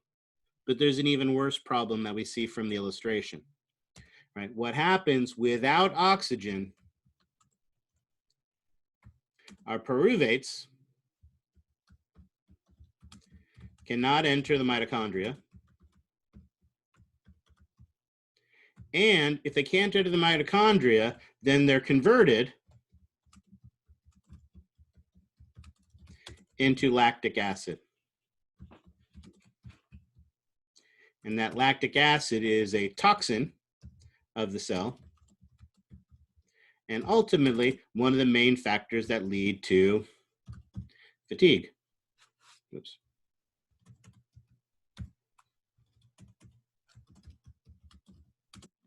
So it's a toxin of the cell, it can damage the cell, but it also is one of the major factors that leads to fatigue of the muscle. So not only do we use up our fuel that much quicker, and not only do we get less energy from it, it's fast, but it's also damaging because it produces that lactic acid, which damages the cell and decreases the efficiency of the cell, and ultimately leads to fatigue of the muscle. All right, I've written this out here, but again, let's go ahead and look at the pretty words from the handout, which essentially say the same thing. Again, glycolysis gives us glucose and then our pyruvate, but without oxygen, that gets converted into lactic acid. It's a fast way, and again, that's really the key here. Again, we don't want to forget, the advantage of this is that it is fast, and that is useful. So if we're going to sprint, we need energy fast. But we use up our fuel much, much more quickly because it's much more expensive or less efficient, right? That's the other way we could think of it. It is less efficient. We get less ATP per glucose as a result of that. Right?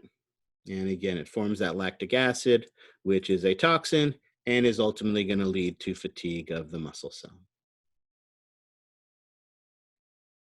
All right. So notice when it comes to contracting a muscle, there are basically 4 sources of energy. 2 are energy molecules that are already readily available. First, the ATP, and then the creatine phosphate. And then we have 2 ways of making energy. Those 2 ways of making energy are aerobically and anaerobically. Right? With that aerobic and anaerobic, aerobic is efficient, right? But it's slow and it requires oxygen. So great for moderate activities that can be sustained for a long period of time, like standing, right? But if we need a lot of energy and for a burst of maximal activation, obviously we're going to use up the stored energy. We're going to use aerobic respiration. But as we said, that aerobic respiration is only going to provide 1/3 of the energy we need to sprint. So we also have to be able to have a fast and quick and dirty way of getting ATP, and that is this anaerobic respiration. And so we would use all 4 of those to do that 1-minute maximal intensity sprint, right, to get us away from that bear with an axe. All righty? Questions on that? All right, excellent. Let's go ahead and clear that then. And that brings us to this concept that we were just talking about before, this concept of muscle fatigue. Muscle fatigue, as we just hinted at, is when a muscle cannot perform at the required level of activity, right?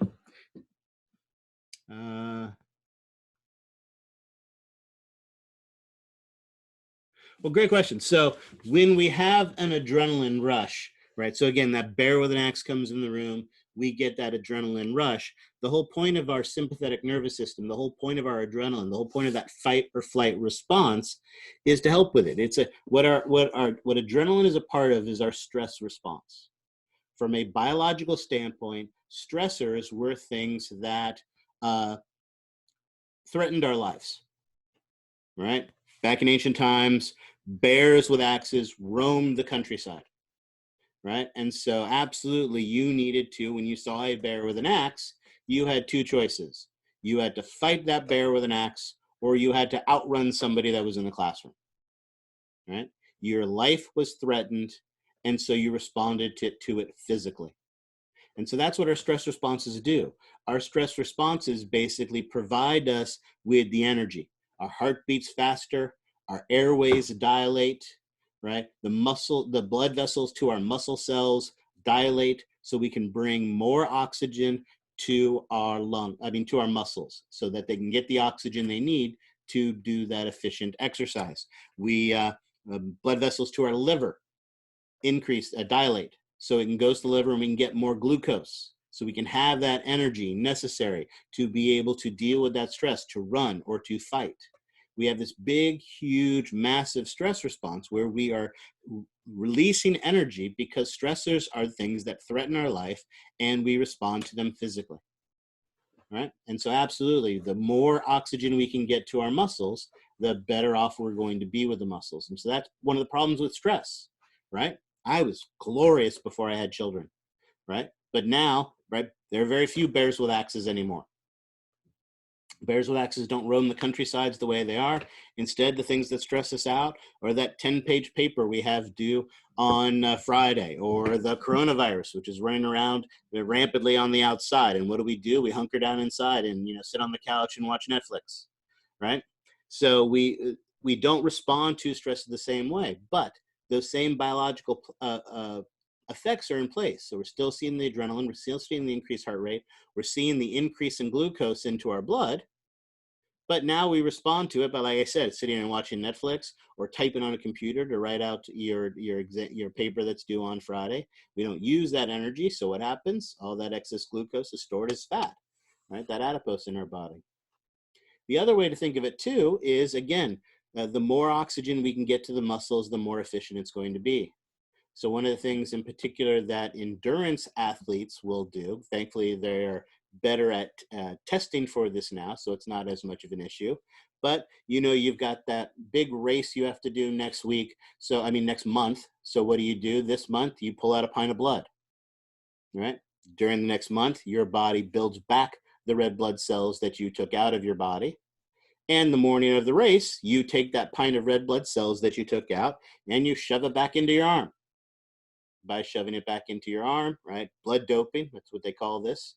You have now more red blood cells in your blood, so it can carry more oxygen, get more oxygen to your muscle cells, and your muscle cells will be able to produce ATP aerobically for a longer period of time. So you're able to go further, run faster without fatigue. Sure, putting an extra pint of your blood into your blood vessels increases the viscosity of the blood, which makes it more sluggish, which means your heart has to work tremendously harder to pump it. So it's incredibly damaging to your heart, can lead to major heart failure and heart problems down the line. But as long as you get that gold medal tomorrow, that's all that matters, right?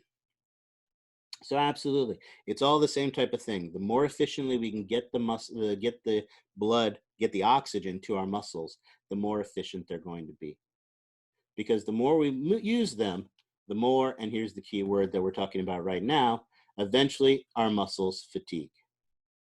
And again, fatigue is one of those concepts that I think students have trouble with sometimes. Fatigue does not mean failure. Fatigue literally, and again, here's the definition that we have for it on the screen. Fatigue is when a muscle cannot perform at the required level of activity. My favorite example of this is being a baseball pitcher, right? Because any baseball pitcher these days, worth their salt, any of these young kids coming up from the minors can throw the ball 100 miles an hour, right? If you're a relief pitcher and you can't throw the ball 100 miles an hour, you are toast. So they come up and on their very first pitch, they throw the ball 100 miles an hour. Well, 23 pitches later, they're fatigued. Right? Does fatigue mean that they can't lift their arm and they can't throw the ball anymore?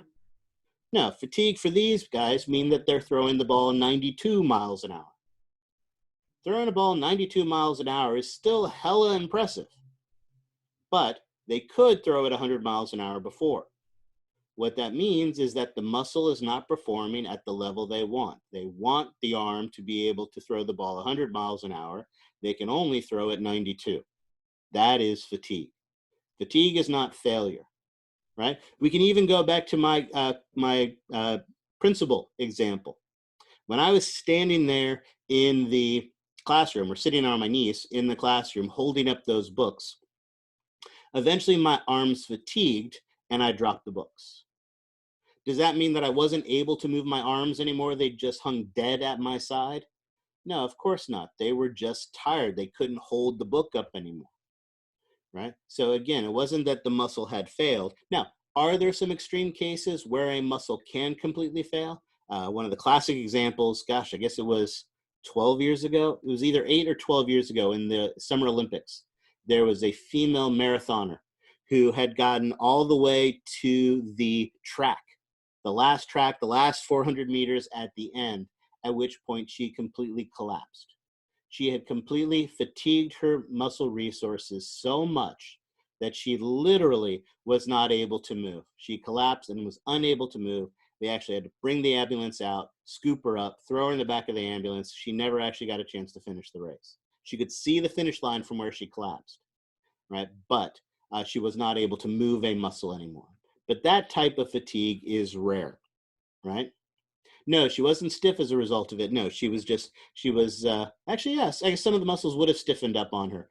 But again, she just literally could not produce muscle tone anymore to be able to maintain posture and stand, let alone move and walk. But that type of fatigue is rare.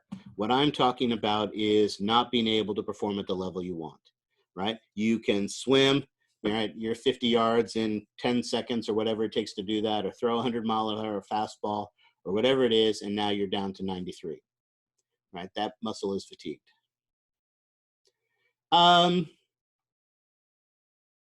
No, muscles do get tired, muscles do get sore, but I think tired is more of a common vernacular.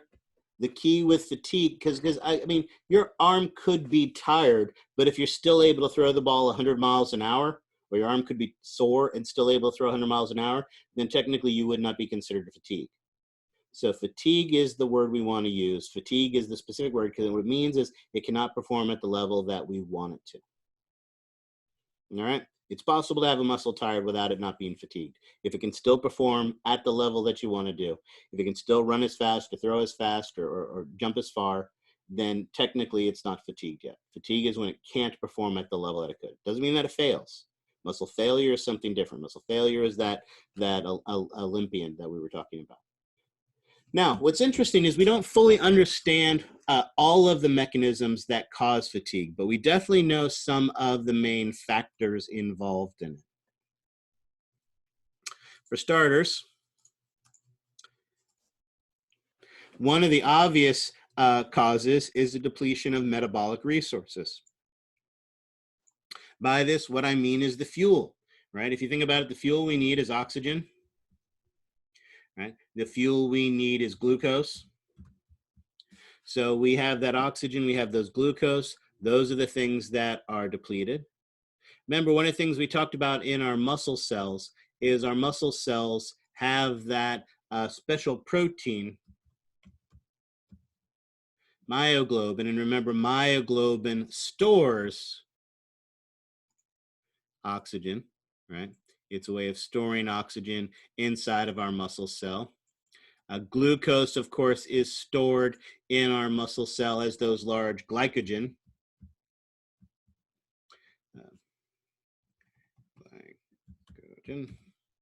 Molecules is the stored glucose. So we have lots of myoglobin, we have lots of glycogen in a resting muscle cell. And then what happens is we start using those resources and the oxygen and the glucose go away. Those are the resources that we're using to make our ATP.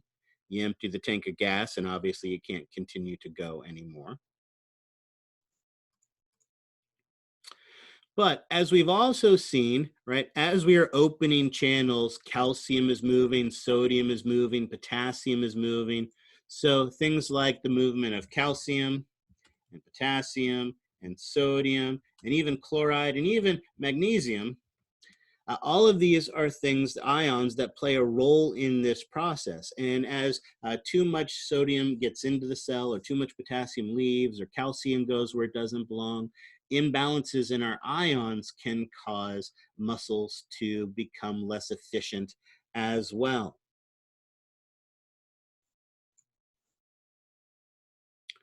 One of the big factors is a drop in pH. We actually talked about this, if you remember, when we talked about the excitation-contraction coupling, right? And again, pH occurs because of the buildup of acids.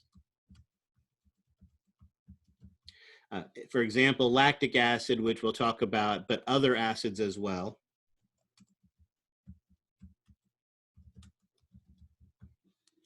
But the thing you got to remember when we're talking about pH is, remember, as we know, proteins are sensitive to pH changes and temperature changes. Right? And when we use a muscle, both of those things occur. Right? We know, as we talked about, that motor on the myosin is not 100% efficient. Not all of the energy from the ATP is converted into motion. Instead, a lot of it is given up as heat. In fact, remember, we talked about as much as 75% of the energy from an ATP can be lost in the form of heat in some muscles. But the other thing that changes is the pH.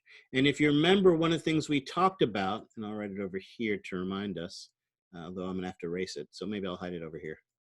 All right, remember, troponin in particular is one of those that is sensitive to temperature and pH changes.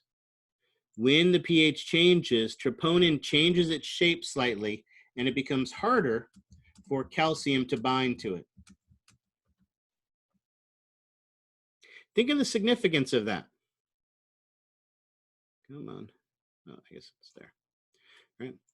Everything else in the muscle could be perfectly functioning properly. You're releasing the right amount of neurotransmitter. You're opening up the ion channels. All the right channels are coming in. You're getting the right number of muscle action potentials. You're opening those voltage-gated calcium channels. All that calcium is coming out to the cytosol. Everything can be happening normally. But if because of the pH change or the temperature change, it's harder for the calcium to bind to the troponin, fewer troponin are going to move, fewer myosin heads are going to be able to bind to the actin, and fewer power strokes are going to be performed. And if fewer power strokes are performed, you are going to have less force. You're generating less force with that same muscle contraction mechanism, and that muscle is fatigued.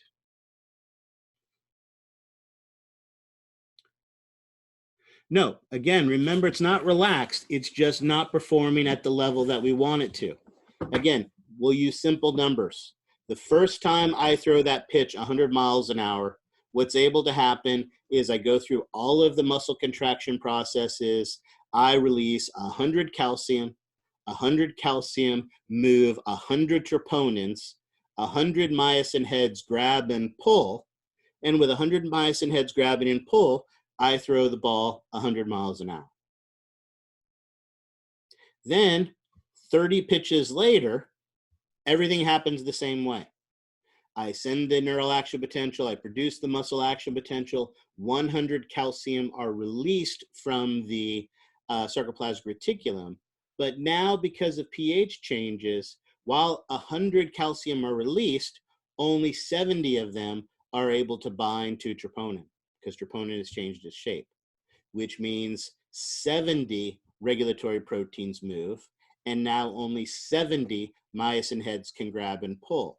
And if 70 myosin heads are grabbing and pull instead of 100 myosin heads grabbing to pull, then suddenly I can't throw the ball 100 miles an hour anymore. Notice the muscle's not relaxed, the muscle's not collapsed, it hasn't failed, it's still working, it's just not contracting as strongly. It's producing less force. Really, and that's what fatigue is. Fatigue is that the muscle produces less force, right? If we don't like the required level of activity, then we can say it that way. With fatigue, the muscle produces, it still contracts, let's say it that way, let's emphasize that. Still contracts, but produces less force. All right?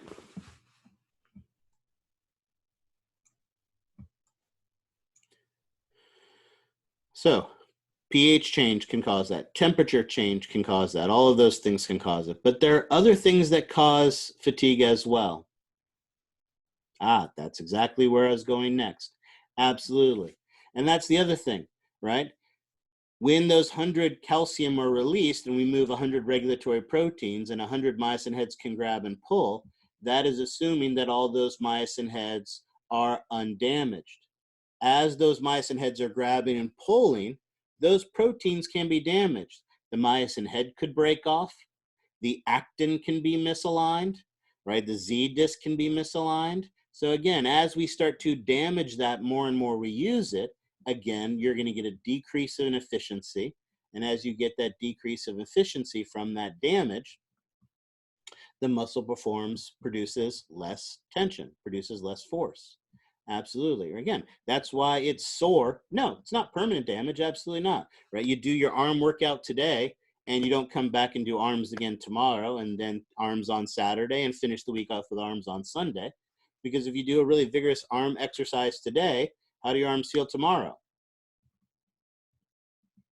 They feel sore, right? And the reason they feel sore in part is because of this damage, right? The proteins are misaligned, the proteins are broken, and they're sore. You have inflammation in that area, but that inflammation is bringing more oxygen, bringing more nutrients, bringing more amino acids, and we repair that damage to the to the muscle. There, people always talk about it's a concept that I think is not fully understood, but you hear people talk about a lot. You have to damage a muscle to make it bigger, to make it stronger. And technically that is true, but the damage that is occurring is at the protein level. We are breaking myosin heads, we are breaking actin filaments, we're misaligning Z discs, we're misaligning sarcomeres, we're doing those types of things. That's what's happening when you use those. And so when you break proteins, those proteins, what the muscle cell does is make more. It repairs those and it makes more. Right? If you remember, that was what we talked about. If we were all to do exercises 4 days a week for the next 10 weeks, our muscles would get bigger. They don't get bigger because we make more muscle cells. They get bigger because we make more proteins. We make more proteins inside of them. Remember, that's that hypertrophic growth. They make more proteins. They get stronger as a result of having more myosin and more actin, and those more proteins grab and pull. And that's how we stimulate it to do that. These type of fatigue, this type of injury, this microscopic damage, right? I'm not talking about pulling a tendon. I'm not talking about tearing the muscle. When tearing a muscle is an injury, that's a bad thing. That doesn't make the muscle stronger. When people talk about how you have to damage the muscle to make it bigger, we're talking about at the microscopic, at the protein level, right? Working out so hard that you strain the muscle or you tear a muscle or you rupture a tendon or those things, none of those things are helpful. None of those things make your arms, your muscles stronger. So exercising that area after it's sore, no. Exercising afterward does not improve that area. It doesn't make it less sore because you're just damaging something that's already damaged you more. So that's why for a appropriate workout regime, you don't do, like I said, arms 5 days in a row, right? And then legs 5 days in a row. You alternate. That alternate gives the opportunity for it to come back. Now, what I will say is working that area out, so hear me out. Working it out is definitely a bad thing. It doesn't help the muscle if it's already damaged. However, as we'll talk about as soon as I'm done with fatigue, one of the things we do need to recover the muscle is to heal it. And as we've already talked about, and we'll talk about this more in a moment, but one of the things we need is more oxygen. We have to get rid of that lactic acid. So stretching after exercise is very important to disrupt because when an area becomes injured, it becomes inflamed, and that soreness is from congestion of blood. So stretching, increasing the circulation to that area helps to get rid of that lactic acid, helps in the recovery process. So stretching is good for sore muscles, but working it out again is not. All right. All right, muscle memory. So muscle memory doesn't relate to necessarily fatigue or recovery, but it is something we can talk about because it does talk more about those motor units we just finished talking about. As I keep using the example of instead of lecturing for 4 hours, if we worked out for 4 hours every day, a result of that workout, we would get stronger, right? And like I said, in 12 weeks, we'd all have bigger muscles as a result of that as well. Now, if we all worked out solidly for 2 weeks, in 2 weeks, we would all be stronger. Would it be because we were all yoked with big, huge, massive muscles after just working out for 2 weeks? No, we would all be stronger, but it wouldn't necessarily be because we had bigger muscles. The reason is that we got better at coordinating the muscle contractions. I think I used this example way back when we were in the classroom. I could put any 4 of you in a boat and give you oars, and you could get from one side of a lake to the other. However, if 4 of you randomly raced against a crew team, that crew team would beat you. And the reason that crew team would beat you is because they were more coordinated in their actions. Part of their training is getting stronger, building up endurance, but the other part of it is coordinating their activity so that they're all dipping their oars in at the same time, all pulling at the same time, all lifting their oars at the same time. And when they're coordinated, they're more efficient. And so when you first start working out, the more you do that exercise, the more coordinated your muscles get. And the more coordinated they get, the more efficient they get. So the first big increase in strength you see is really just from coordination, from increasing the efficiency of your muscle contractions by coordinating them more. And when people talk about muscle memory, that's really what they're talking about. That understanding of how to contract those muscle cells together stays. Even if the muscle gets weaker, even if you stop doing that, for the most part, knowing how to coordinate those muscle activities to get them to work together more efficiently, that memory of that neural memory stays for a longer period of time.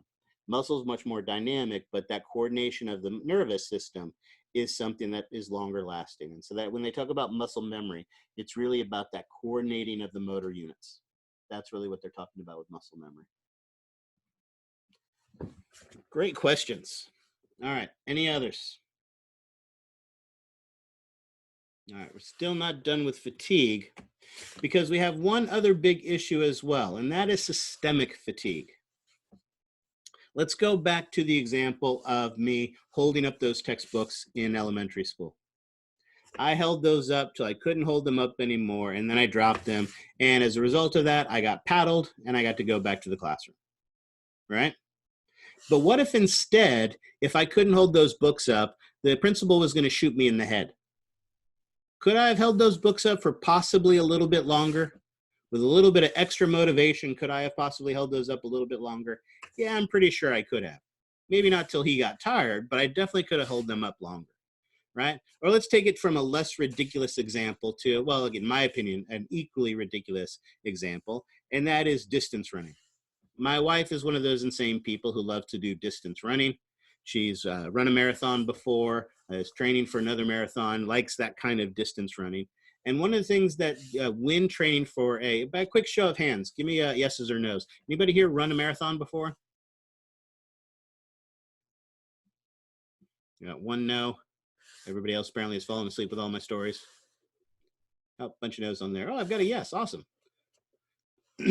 So when training for a marathon, one of the things that typically happens is you never really run the 26.2 miles till the day of the race. In fact, when training, typically the runner never runs past 20 miles when they're training. And one of the reasons for that, one of the main reasons for that, is something magical happens when we run for that length of time and you hit that 20-mile mark. Typically when people hit that 20-mile mark, it's what they call hitting the wall. Hitting the wall is that point where you realize that what you're doing is incredibly stupid. No living smart individual should ever do this. And if I take one more step, I am going to die. Of course, what do those people do? They take one more step. And do they die? No.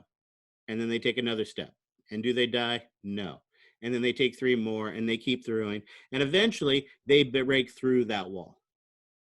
That wall is the classic example of what we call systemic fatigue. Systemic fatigue is basically cognitive, right? What I mean by that is it's in your head. When I dropped those textbooks for the principal, it wasn't really because I couldn't hold them up anymore. Like I said, if I was going to be threatened with 5 swats or being shot or losing a leg or something like that, I could have held them up longer. But what happens is when we exercise, as we've talked about, when we're producing ATP anaerobically, we produce lactic acid. Lactic acid is a toxin in our muscle cell. And so not surprisingly, our muscle cell doesn't like to keep it in it. So one of the things the muscle cell does is start releasing some of that lactic into the blood. And that lactic acid gets into our blood. Part of the goal is to get it to the liver, because the liver will help to break down that lactic acid and get rid of it. The kidney can help to filter some of it out as well. But when it's in the blood, one of the things that happens is our nervous tissue has chemoreceptors, chemical receptors. And what happens is our nervous tissue, our brain realizes, hey, I have lactic acid in my blood. I'm using a muscle really, really hard, and I should stop doing that. Basically, what your nervous What your nervous system tells you to do is stop. It tries to trick you. Hey, you cannot take another step anymore. If you take another step, you are going to die. The truth is, you're not going to die, but your brain is trying to protect your muscles. They want to protect you so that you're not damaged. They're protecting your body.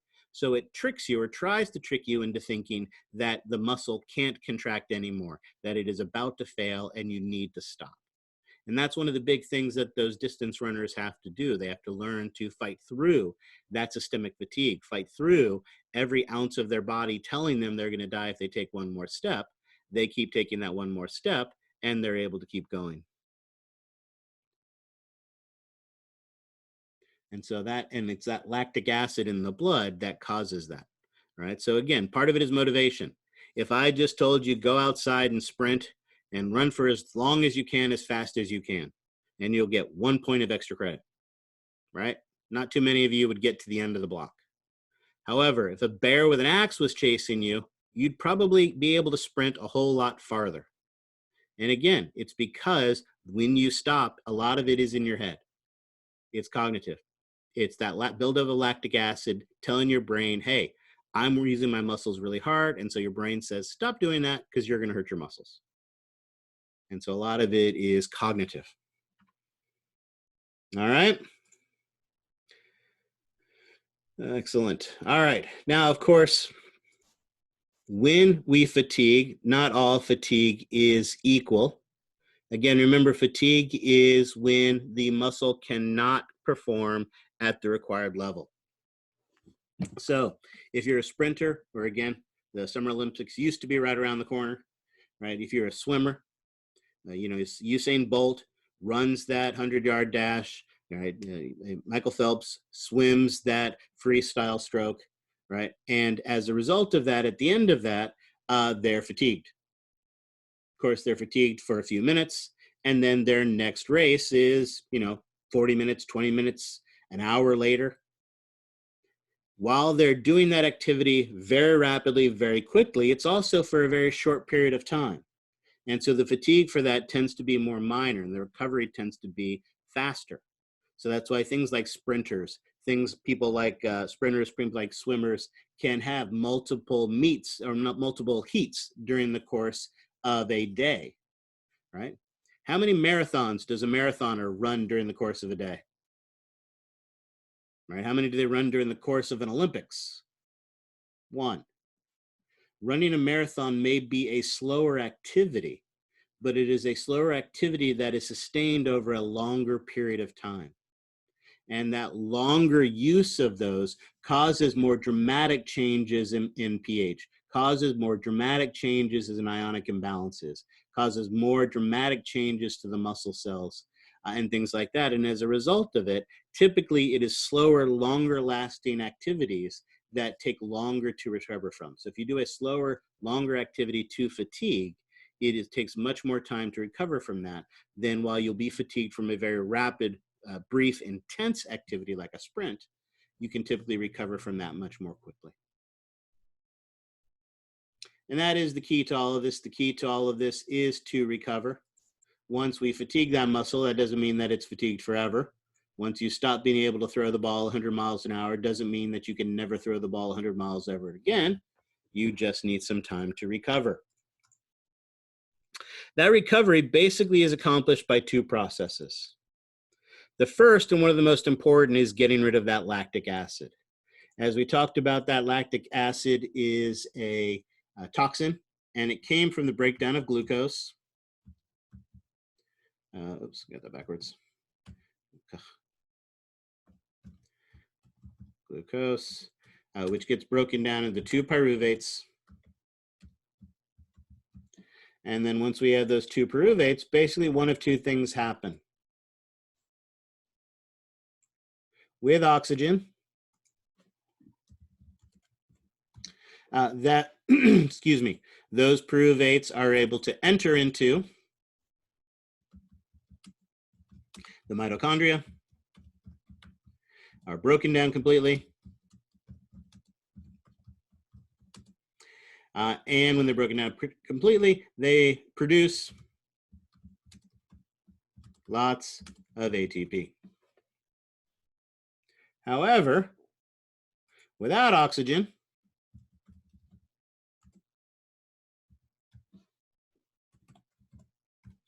without that oxygen, those pyruvates are instead converted into lactic acid.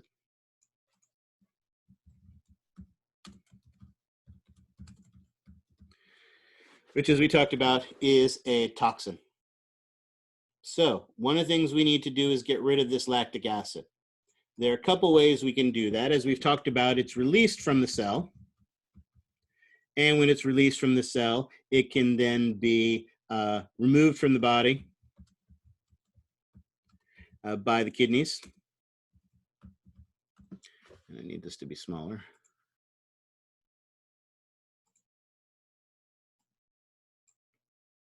It can be recycled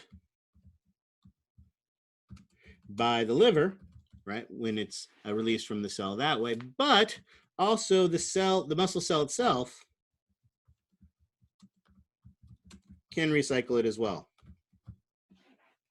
What we're actually able to do is we can actually convert that lactic acid back into pyruvates. Of course, to do that, we need oxygen. All right, so to be able to do that, and let's do that, we need oxygen. And then, of course, once we have those pyruvates, then we are, of course, going to need oxygen to be able to then get them to enter the mitochondria and use it to produce lots of ATP. So this getting rid of the lactic acid is important. It can do it by releasing it from the cell, or it can recycle it itself. But to do that, it needs oxygen. And that's really the other key. I know it's going to come up on the screen in just a second, but I want to write it up here just to make sure that we emphasize this. We'll make it big to emphasize this. Right? The other major thing we need to be able to do to recover is basically we have to pay back our oxygen debt.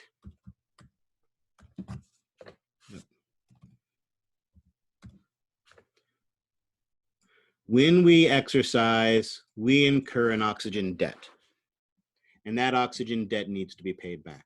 Because when we pay back that oxygen debt, we are able to do things like get rid of the lactic acid, break it down completely, and produce lots of ATP. And that lots of ATP is going to allow us to do the things we need to do to recover. We can use, and now I don't need it to be as big. I don't want it that big either. We can use the ATP for lots of things. We can use it for pumps to reestablish our ion concentrations. Right? That's one of the things that we can do with ATP. We can use the ATP to build, to repair, let's say it that way, repair our proteins. That requires ATP. Make new proteins. To make our muscles bigger and stronger, that takes more proteins, right? So we need lots of that. We also, if you think about it, when we're using our oxygen, not only is it just that we need ATP, but we also need ATP to replace the creatine phosphate. Remember, we've used all of our creatine phosphate during that exercise used up that fuel, and now we have that creatine. So the creatine needs phosphates from the ATP to make more creatine phosphate and to replace that. And if you think about it, we also then need oxygen to refill our myoglobin. That was storing all of that oxygen as well. So there's all this huge, massive oxygen debt that has to be repaid, right? To reestablish our ionic concentrations, to move our pumps, to move things where we need to go, to get our glucose into the cell, right? All of these are things that we need oxygen for. So we need to get rid of that lactic acid, and we incur this oxygen debt that has to be paid back. And one of the other important things to remember about this, and again, this is all going to be emphasized when we look at it on the pretty pictures from the slide. But the other thing to remember is that other organ systems, organ systems, incur an oxygen debt as well. Right? If you think of some of the other ones, certainly our cardiovascular system, because our heart beats stronger and faster. Our integumentary system, right? When we work out and when we exercise, we move vigorously, we sweat. So that's going to incur an oxygen debt. Our nervous system, from the release of all of that acetylcholine to get the muscles to contract, they have to make new acetylcholine or reabsorb the acetylcholine, right? They need to reestablish their ions, kick that calcium out, get sodium back in, and do all the things that occur with that. So our nervous system, our integumentary system, our respiratory system, our lungs and the muscles associated with that, right? Our cardiovascular system, all these other systems incur an oxygen debt as well when we exercise. You wouldn't so much pass out, and that's one of the things I love about this. You don't necessarily pass out from the oxygen. One of the important things to remember, and this is one of my favorite things of all time, this oxygen debt is at the cellular level. When we get to the cardiovascular system, when we get to the respiratory system in 431, one of the things we will talk about is how efficient your lungs are at loading oxygen into your blood. Right now, while you're sitting here calmly in the classroom, your blood is passing through your lungs and it's picking up oxygen. And it spends, a single red blood cell spends about 3/4 of a second. So not even a full second in your lungs, in the capillary, loading up with oxygen. So it's 3/4 of a second. However, it gets all of its oxygen in the first quarter of a second. Now, I know those are a lot of numbers, so let's talk really simple. While you're sitting here calmly, and again, I'm going to use simple numbers because it's easy. Your heart rate is, let's say, 70 beats per minute. In that time, you could actually triple your heart rate. Your heart rate could go from 70 beats a minute to 210 beats a minute, which is be a crazy fast heart rate, right? But you would still get all of the oxygen into your blood in that time. Even though your blood would be going through your lungs 3 times as fast, it would still fully load with oxygen. So the oxygen debt that we occur is at the cellular level. It's the cells that occur in the oxygen debt, not you. The blood in your oxygen pretty much stays the same. So what I love about football, back, in ancient times, we used to be able to watch football. Who knows if we'll get to now. But one of my favorite things to do is you watch that defensive back who makes the interception and runs it back 40 yards for a touchdown. As soon as he does that, he runs to the sideline. The first thing he does is wave to the camera and say, "Hi, Mom." But the second thing he does is grabs that oxygen mask and puts that oxygen mask on because it makes him feel better. That oxygen mask isn't doing anything. It's not getting more oxygen really into his blood. His blood is already fully saturated with oxygen. What it's doing a little bit superficially is it is dilating some of the blood vessels in your respiratory tract. It may make you feel a little bit more alert. It makes you feel a little bit more awake, but it actually isn't paying back the oxygen debt. That oxygen debt is at a cellular level. So sucking on that oxygen mask doesn't do anything, right? If you're passing out and when you pass out, often if, like, for instance, if you hold your breath and try to hold your breath and then eventually have to breathe, typically it's not actually oxygen that drives that. It's typically CO2. So you either have too much CO2, which is what forces you to breathe, more so than a decrease in oxygen. So this oxygen debt is at the cellular level. It is inside the cells where we're paying back this debt. The oxygen debt is not in the blood. The blood has just as much oxygen when you're at rest as when you're fully amped up and exercising. So this oxygen debt is at the cellular level. Great question. Thank you for asking that. All right. Questions on that? All right. I think we made a mess of the screen talking about all this, but let's go ahead and look at the actual slide where it says the same things. Again, we need to convert that lactic acid back into pyruvate. Right? And again, we can do that both in the muscle cells and the liver cells. But to do that, we need oxygen. We need that oxygen directly to replace the oxygen in the myoglobin, to convert our pyruvates into ATP, and to convert our lactic acid back into pyruvate. And then those ATP help to replenish our creatine phosphate.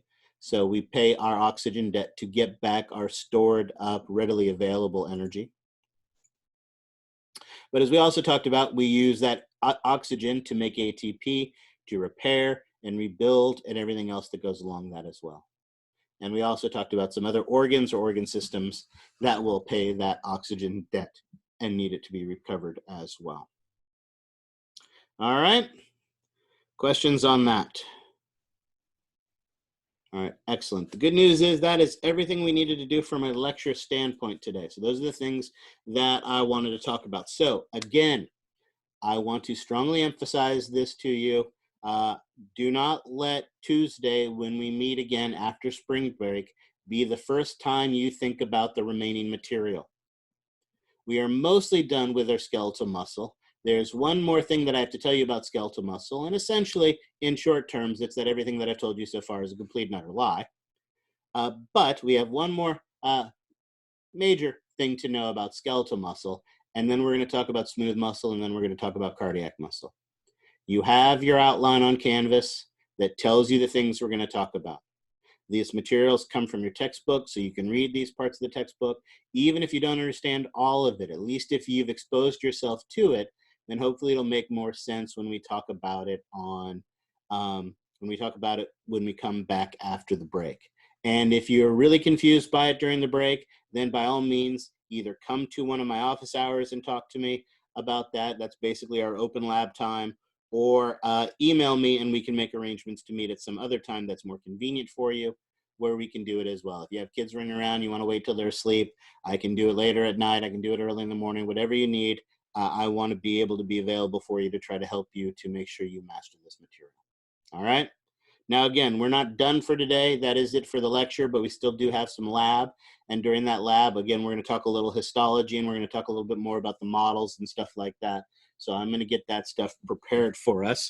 Let's go ahead and we'll call it a 10-minute break, come back. I guess that'll be 2:55. I'm not going to bother writing on the board. I'll write it over here on the piece of paper next to me because I'm going to stop sharing the screen because I have to find some of the things we're going to be playing with and looking at. But we'll be back at 2:55. At 2:55, we will pick up with the lab from there, and I'll remind myself to start the recording. And if I forget to start the recording, please remind me. All right? Any questions then on the lecture stuff before we call it a lecture?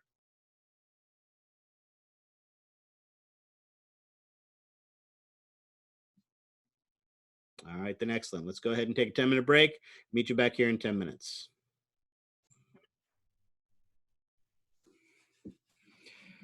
Let's go ahead and pick up where we left off. We were working our way through the muscles. Now, as mentioned, before we dive into this, I've got this information here, but I wanted to, again, emphasize and talk to you about the resources that are available to help you to be successful in this class. One of those, of course, when we go to, here we go there. Again, in your module, again, we have all of our lecture handouts. There are some unlabeled muscle pictures, the bodybuilder picture to help you here. And then again, here are some of the illustrations and stuff that we've been using. Some of the pages that I've been doing, I've been putting there. So I put those there to help you with that as well. But when we're talking about the lab stuff, again, this Cosumnes River College's Virtual Anatomy Lab is a great resource. Again, there was a question at the beginning of class today about having access to the models. And while I don't have access to the models, what I do have access to is pictures of the models. So when we go to these pictures of the models, these are literally the models that we have in the class.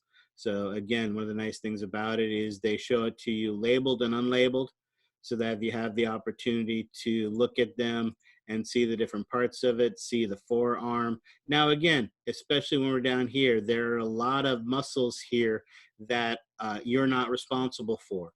Right? You don't need to know the extensor pollicis brevis, for instance, or the abductor pollicis longus.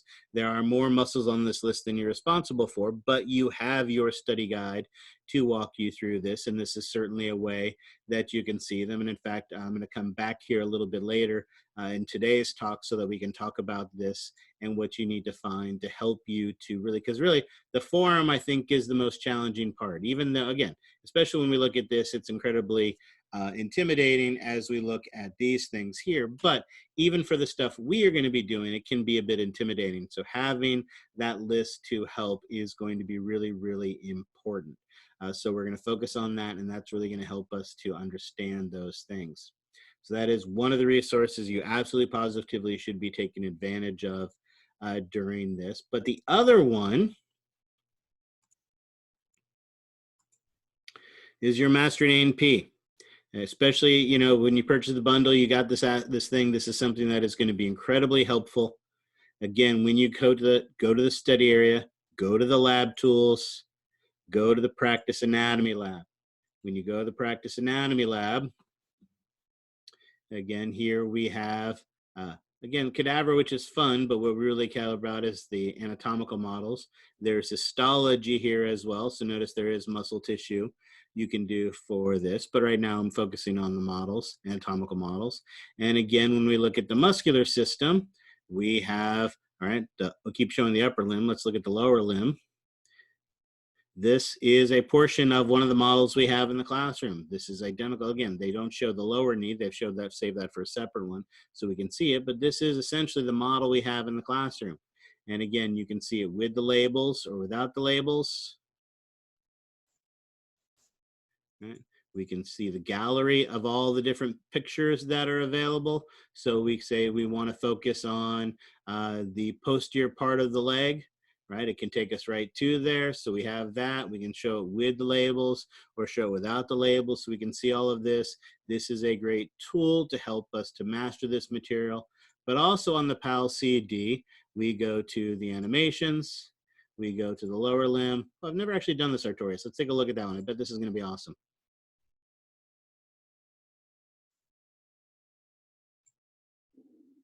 The origin of sartorius is from the anterior superior iliac spine.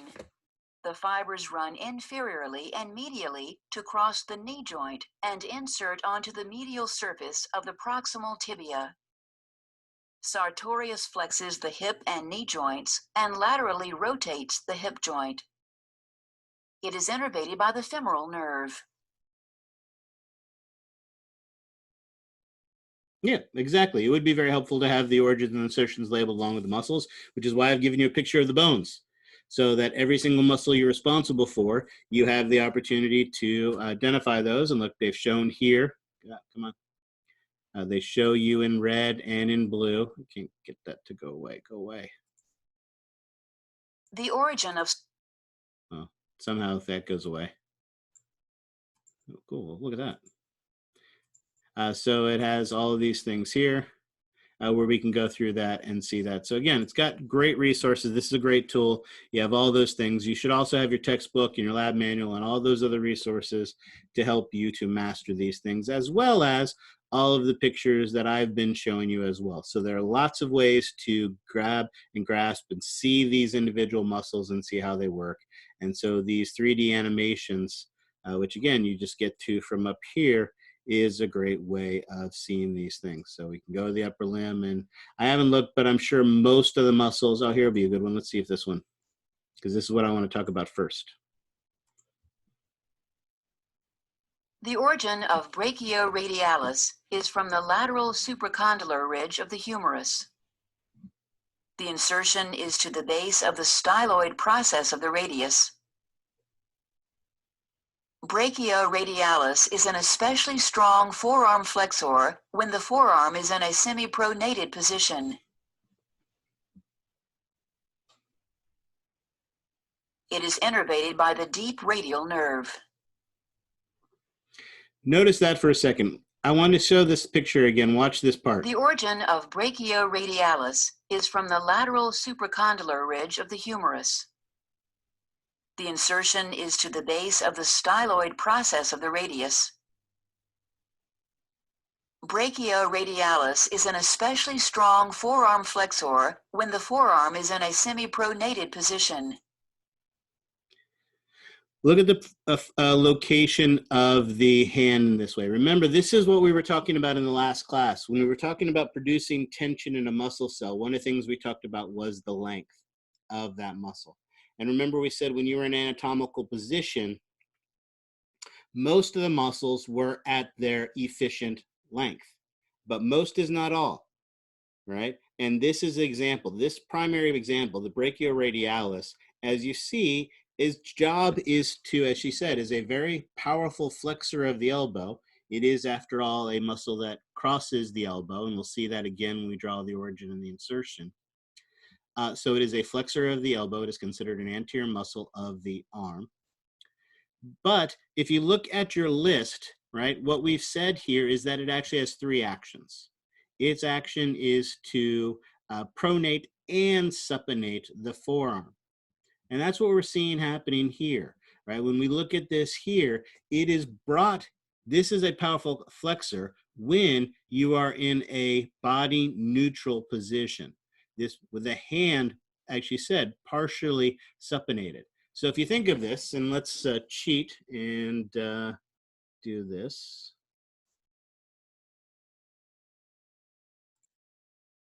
All right. As you look at my hand, and that, again, this is that body neutral position, what the brachioradialis does is bring it into this position. What that means is if I'm already supinated, it is going to pronate my hand to body neutral. If I'm pronated, it is going to supinate my hand. So really, the job of it is to bring it to a body neutral position where my palm faces inward towards my body and my thumb faces anterior. So that's what this one does. This one has the ability to both supinate and to pronate, because both cases it brings it to body neutral, and then it flexes. Right? So if you think of the actions or the activity when we're thinking of this, right, again, one of the things I like to joke about in class is the whole reason we contract muscles is, of course, to woo women. So this is that one that when you want to impress that woman with your dance moves and you want to bust out the robot, right, that's what you do. You bring your arm to body neutral position, right, you flex the elbow, and then you can do your robot dance, right? And the women just swoon when you do that. So there you go. So notice taking the time to look at these. Where did that one go? There it is.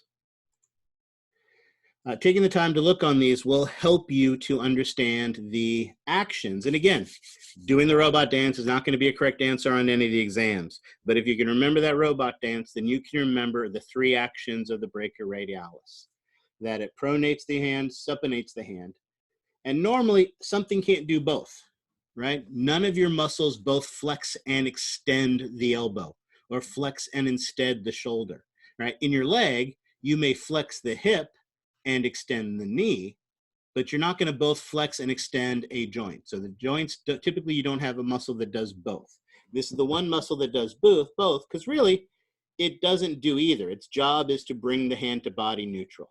So it can supinate to do that, it can pronate to do that. So it brings the hand to body neutral. And in fact, if you wanted to write that as your answer, that it flexes the elbow and brings the hand to body neutral, I would accept that. All right, so again, there are all these great resources to help you to explore this. And since we're talking about this, I'm going to go ahead and sneak here. This isn't what I wanted to do first, but I want to do this just so we can, since we're talking about it right now. Where is it? Here we go. The brachioradialis, notice as she was talking about, and let's zoom in a little bit. Oops. And zoom in one more time. There we go, with the brachioradialis. Remember, as our illustration animation showed us, or more importantly, as our study guide tells us, the origin of this is over here on the lateral supracondylar ridge. And its insertion is onto the styloid process of the ulna. This is important for two reasons, really three reasons, I guess. The first is, again, as always, we look at the joints that are crossed and see that the only joint that is crossed is the elbow. It doesn't affect the shoulder, but more importantly, it doesn't affect the hand. When we look at the brachioradialis, one of the things we're going to see is the brachioradialis, like that animation showed us, the belly of it is on the forearm. And usually the muscles that are on the forearm affect the hand. But notice this doesn't cross the wrist. This doesn't go to the hand. So even though it's a forearm muscle, it really just affects the elbow. Remember also, like we talked about last time, when it comes to the forearm, you can either be on the radius, which is the movable bone, or the ulna. I'm sorry, did I say the styloid process of the ulna? The styloid process of the radius. The radius, the movable bone, or the ulna, the stationary bone. And our brachioradialis goes to the styloid process of the radius. It is on the movable bone, which means that, remember, it can either pronate or supinate. And as we talked about, the brachioradialis does both. It brings the arm actually into the position it is in right here, into the body neutral position with the thumb facing forward and the palm facing medially. So it pronates and supinates to bring the body neutral, and then it flexes the arm. So we see that here. The other reason I emphasize this is because I said the forearm is going to probably be the trickiest part of the arm. So what I find works best is to find an anchor point. And once you find that anchor point, use that anchor point as a jumping off point to find everything you need to find. And our jumping off point is going to be that brachioradialis. That brachioradialis is going to be our landmark that we're going to be able to easily find, and it will use it to figure out the rest of the forearm. All right. So there's our brachioradialis. We'll look at the picture to remind us of all of this at the end. But before I do that, the other thing that I wanted to do, as we were talking about before, was the histology. I want to come back. Oh, actually, this is actually where I want to be. So cancel that, but go to this. Perfect. Excellent. Oh, I got to clear my drawing. What we have here is a picture of the model from the classroom. I just got this late last night. I have not had a chance to play with it yet, but I will make a copy of this available for you online so that you can see this. In fact, maybe we'll just go ahead and talk about it here and label it and do some stuff here. This, and the key here, this is a single, spell it right, skeletal muscle cell. All right, this is that one model that's missing from the CRC site. But I love this model, and it almost certainly will be on the exam. All right, this is a single muscle cell. We can also see it, we see it this way, we also see it from a top-down view as well. Notice here we can see the plasma membrane that is coming around it. We see that a little bit more from the front as well. Here is the plasma membrane in pink. But notice also it has this connective tissue that wraps around it. This is a single muscle cell. So of course this is an areolar connective tissue. And that areolar connective tissue, based on its location, is the endomysium. So this is the endomysium. Notice there's this beige thing, and again, if we take a look at it from the top side view,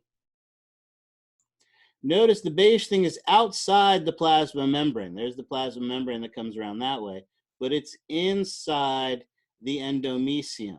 This is that satellite cell.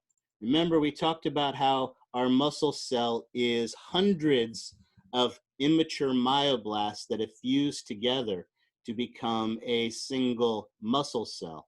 But remember, we said not all of them fuse. Some of those immature myoblasts stay a satellite cell, and this satellite cell helps to, if this muscle cell is repaired, is damaged, helps it to repair that. So we have this immature cell here. But and the other cool thing that we have here, and this is really awesome, I like this, is we can see, move that up there out of my way. We can even zoom in a little bit on it. Notice this model does a really nice job of showing us a neuromuscular junction. We have our synaptic end bulbs with its mitochondria, with our vesicles containing acetylcholine.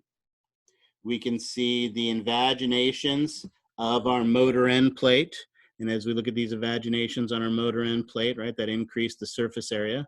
And even though we can't see them, we know that is going to be where our chemically gated cation channels are going to be located.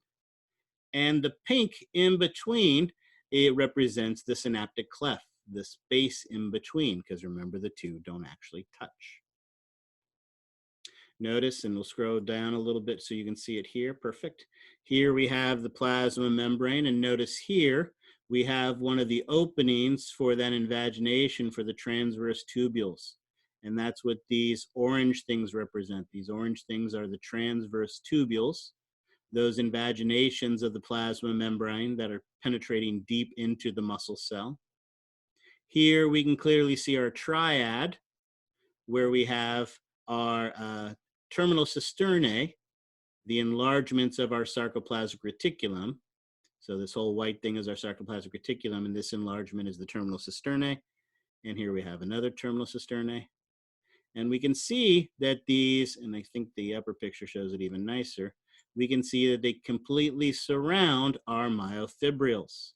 So these structures here are our myofibrils. And if you notice, there's 1, 2, 3, 4, 5, 6, 7 myofibrils in this one muscle cell. Now, obviously, a real muscle cell would have a lot more of them.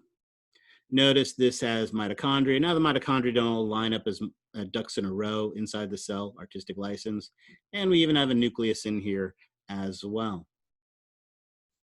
The other thing that is really awesome about this model, and let's look at it from this view here first, is as we look at it from this view here first, they've done a pretty excellent job of showing us most, not all, but most of the myofilaments that make up our myofibril. Here in pink is our Z disc. So notice here's one Z disc, here's another Z disc. So if I draw a line from here to here, notice this represents one sarcomere. So we can see that part of the sarcomere there. So that's one sarcomere. Notice too, down here, we have our 3 lines in this region right here that are the 3 lines of myomesin. This, of course, here is our myosin. And then notice attached to our Z disc is our actin. Right. Doesn't quite line up, but we get the idea. We have those actin there as well. So in this, and let's come back over to our sarcomere here, we can see this here, the part that contains the myosin would be our I band, pardon me, A band. So again, let's make a box. That would be our A band. Notice from the myosin of one to the myosin of the other, that would be our I band, our light band.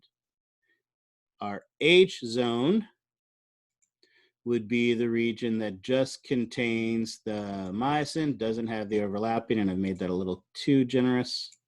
So let's go there to there. That is our H zone. And then, of course, our M line is the part right here in the middle. We can see this all from the side, but what I love about this model, and one of the reasons I guarantee it's going to be on the exam, is because when you look at it from the top, and we have to, of course, clear our drawings to be able to see this, but when we look at it from the top, what you can see is they've cut, and for this we'll have to decrease the, so I can get it all in here at once. One more. Oh, I see there's a question. Hold on. Chat window. The yellow is the sarcoplasm. No, oh, I see what you're saying. Yes, over here. Yeah, the yellow would basically be the sarcoplasm. Yes, it'd be the cytoplasm on the inside. And of course the organelles as well. So really, I guess it'd be the cytosol.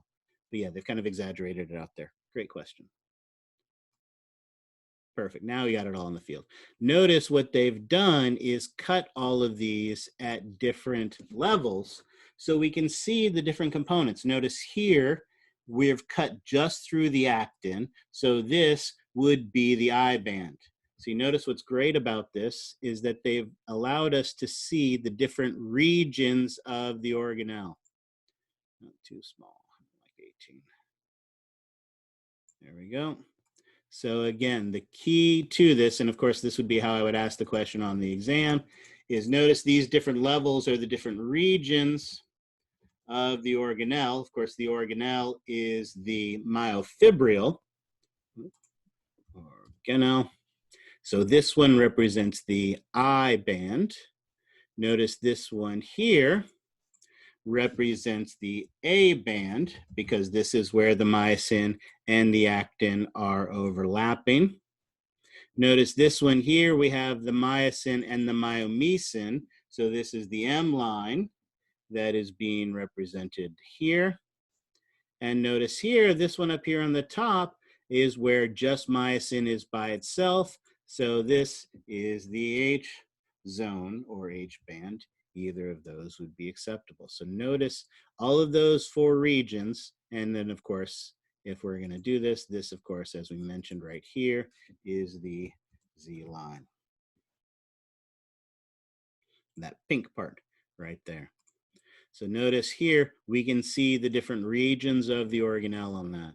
And I like that. I'm going to go ahead and I'll save this picture like that so that I can post it for you guys so that you have that. And I'll try to have the unlabeled picture on there as well so you can see all of those components. All right. Questions on that?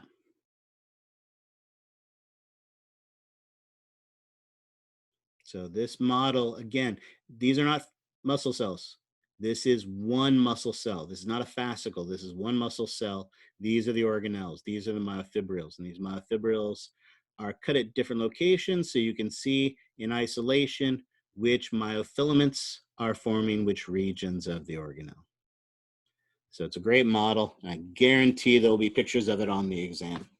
All right, so we've got this demonstration on recording so that you can go back and look at that. And then, like I said, I saved this picture, so hopefully that'll work and I can share that as well.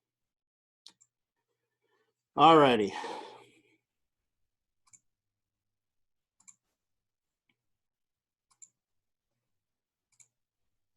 Questions on any of that before we move forward? All right, so like I said, there's a lot going on in the arm. We don't have the time to go over everything. But as I mentioned, the more challenging part, well, there are actually two parts of this that are more challenging. One is, oh, and I think I've got that picture too. Hold on a second.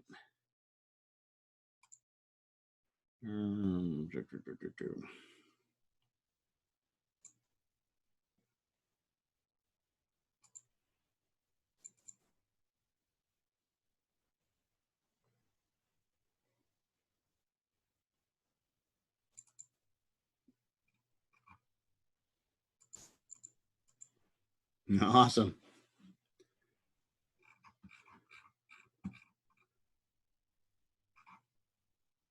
All right, perfect. Two things that I want to talk about. And then this will finish off what we need to do for today. Let's go. Let me find where you guys are. There we are here. Excellent. So I need to share this. If you look on your list, notice there are 4 muscles here: the subscapularis, supraspinatus, infraspinatus, and teres minor. They are 4 unassuming little muscles that are all actually located here on the shoulder, but collectively they form one of our muscle groups. Remember, I told you there are some muscle groups where you just need to know the names of the muscle groups. There are some muscle groups where you need to know the name of the muscle group and you need to know the individual muscles. And this one, you need to know individual muscles. And notice, I even purposely did not write the name of this group with it because I wanted to spend more time talking about it. Now, unfortunately, because of this format, I'm gonna have to spoil it for you right now. But I will tell you that these 4 muscles, the subscapularis, supraspinatus, infraspinatus, and teres minor, all share, while you don't have to know the origins and the insertions, they all share one unique characteristic. These are the only 4 muscles, oh, that's cool, are the only 4 muscles, I don't know how I did that. Okay, these are the only 4 muscles that connect to the head of the humerus. What they do then is they help to hold the head of the humerus, support the head of the humerus, and keep it in the glenoid cavity. We've seen what the scapula looks like. The glenoid cavity of the scapula is basically just a flat wall, right, with a little bit of an indentation on it. The humerus isn't going to stay in there by itself. So what these 4 muscles do is they form a supportive structure that holds it all together, forming our rotator cuff. So when you talk about, you hear about pitchers or quarterbacks or things like that damaging their rotator cuff, it's typically tearing one or more of the tendons of these 4 muscles. Now, what's cool about this is these muscles are, while you don't need to know the origins and insertions, you can tell their locations by the name. Notice this muscle up here is in the indentation above the spine of the scapula. Of course, this indentation above the spine of the scapula was the supraspinous fossa. So not surprisingly, this muscle is the supraspinatus. This muscle here in the infraspinous fossa is the infraspinatus. Notice this is the anterior side of the scapula, no spine. So this big, huge indentation here is the indentation on the bone is the subscapular fossa. And so this muscle is the subscapularis. And then, well, we see it from here as well. Then there is this muscle right here, isolated by itself, notice with a little gap. And there is that's the exact same muscle on the posterior view. And based on your list and everything else I've said, what muscle do you think this muscle right here is? So again, if we draw, here, we'll do this. That muscle right here, what muscle must this muscle right here be? Well, not just the teres, but the teres what?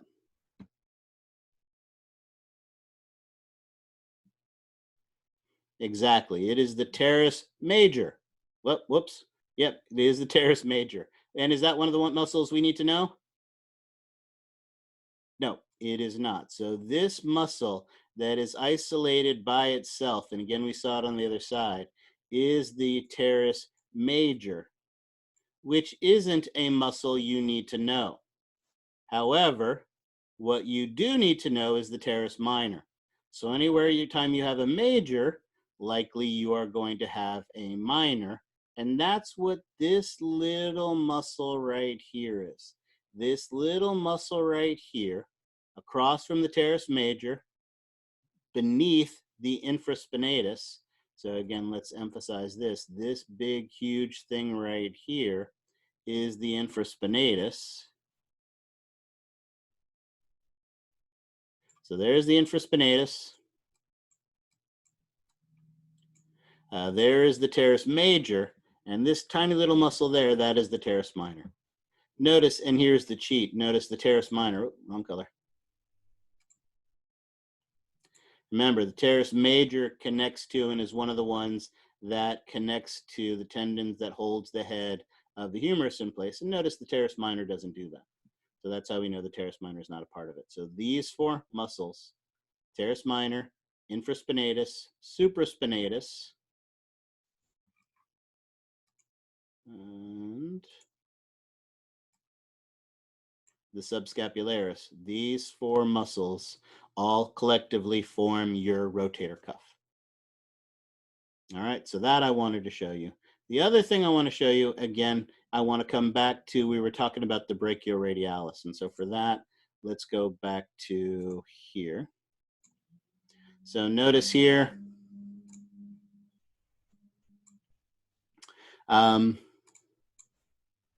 we just finished talking about the bicep brachia and the brachialis in the last class.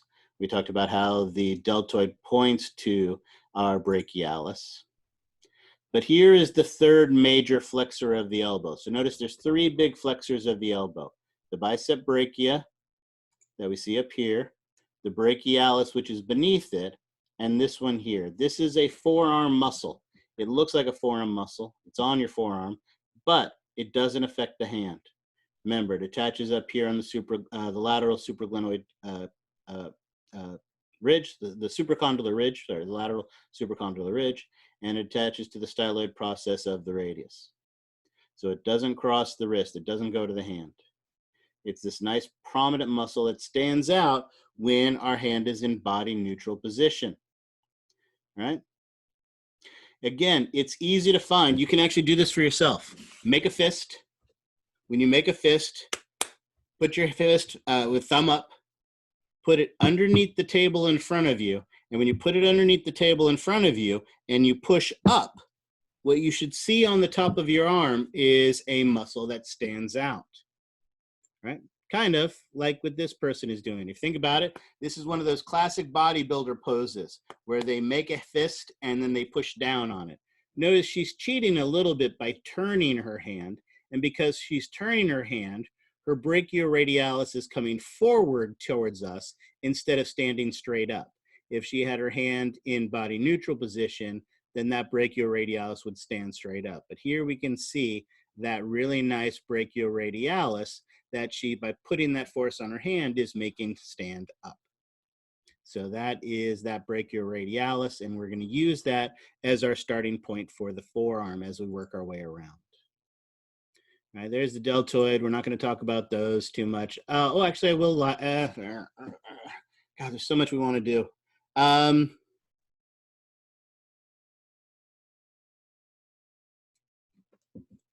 right, latissimus dorsi. On the latissimus dorsi, one of the things, remember how we talked about the trapezius is a mostly posterior muscle. But a little bit of its insertion, remember, came onto the anterior side.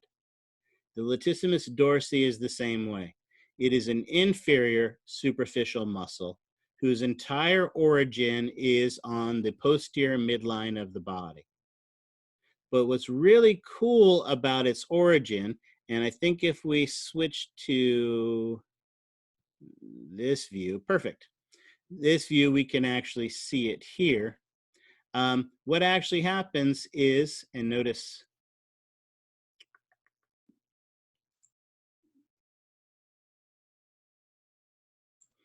its tendon actually comes and inserts right here in the intertubercular sulcus of the humerus. So it actually inserts on the anterior side. Can we say posterior midline of the body, form, origin? No, absolutely not. You have to give me all of the origins for it.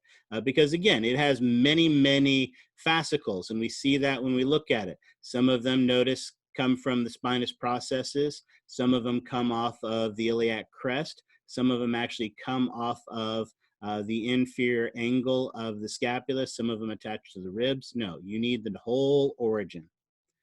But the good news is, while there are many origins, there is only one insertion, and that one insertion is right here on the anterior side. Notice it is essentially the same insertion as the pectoralis major.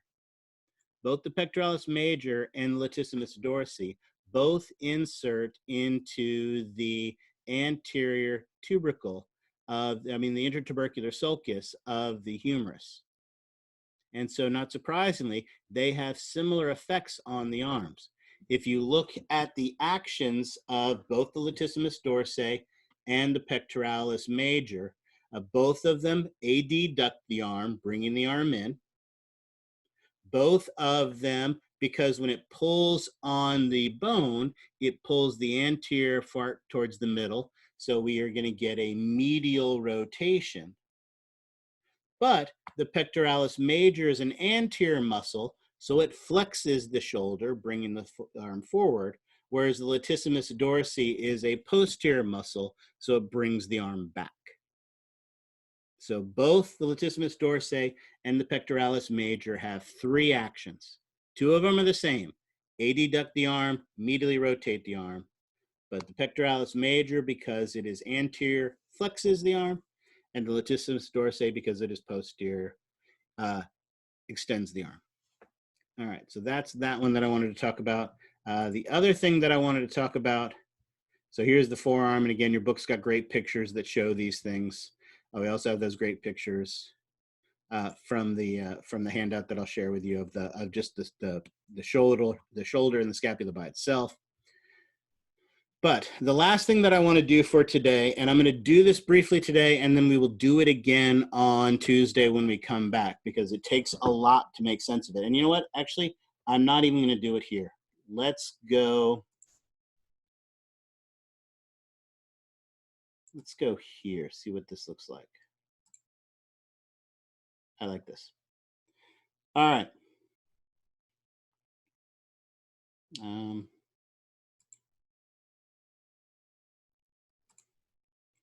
Let me see this one for comparison. I'll pick whichever one I think is nicer. Upper limb. Oops, no. Show gallery. Oh, no, close.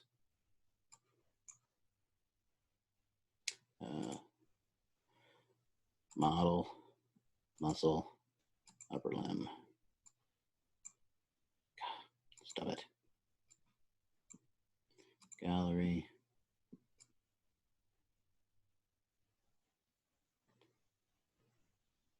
All right, I like this. Perfect.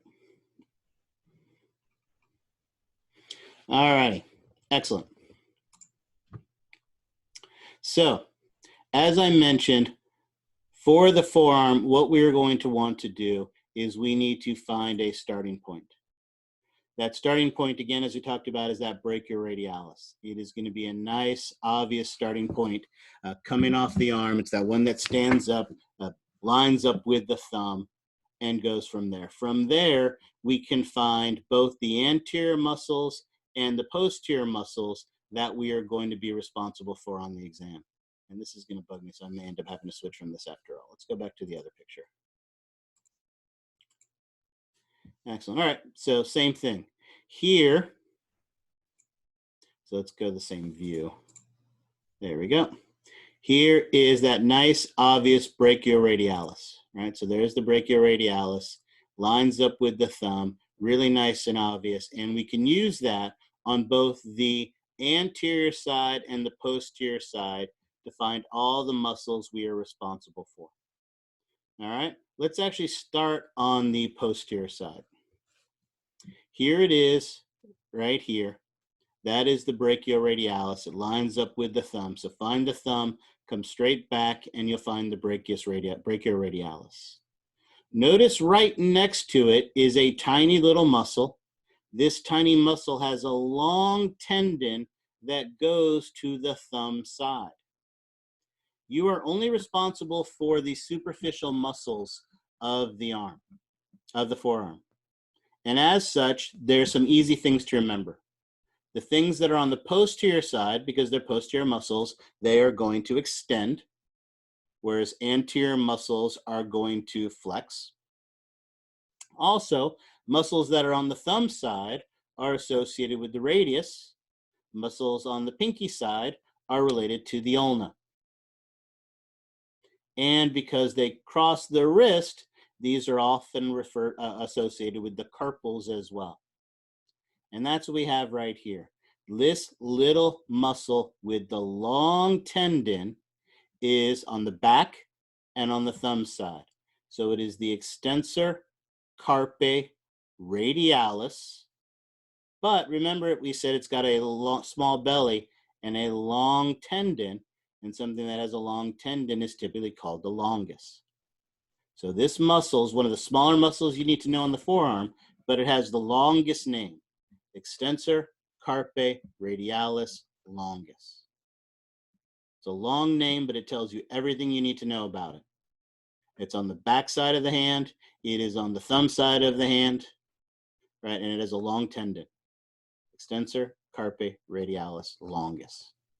Now, the other thing to know is when you have longus, you have brevis. When you have maximus, you have minimus. So not surprisingly, if you have a longus, extensor carpi radialis longus, you have an extensor carpi radialis brevis. But that's not on your list, so you don't care. So we go from our extensor carpi radialis longus, jump over this one to this muscle right here. The same way this long tendon going to the thumb told you everything you need to know about the muscle, the tendons usually tell you everything you need to know about the muscle. Notice this muscle has one tendon that actually branches to go form 3 tendons to go to the second digit, the third digit, and the fourth digit of the hand. This is going to 3 of our fingers, and it's on the back side, so it's going to extend those 3 fingers, and that's exactly what it's called. It's the extensor digitorum. It extends the digits. Now notice, it doesn't extend the thumb. The thumb is special. It has all these own muscles that I'm not holding you responsible for. But notice it also doesn't extend the pinky. Notice there's a tiny one here, the extensor digitorum minimus, which is your mini-me, allows you to put up your pinky if you want to do your Dr. Evil with the $1 million. But again, not on your list, so we don't care. So we have the extensor digitorum here. And then from here, we have a long muscle with a short tendon that goes to the back side of the pinky. So this is the extensor carpi ulnaris. So that's it. 3 muscles on the back of the forearm you need to know.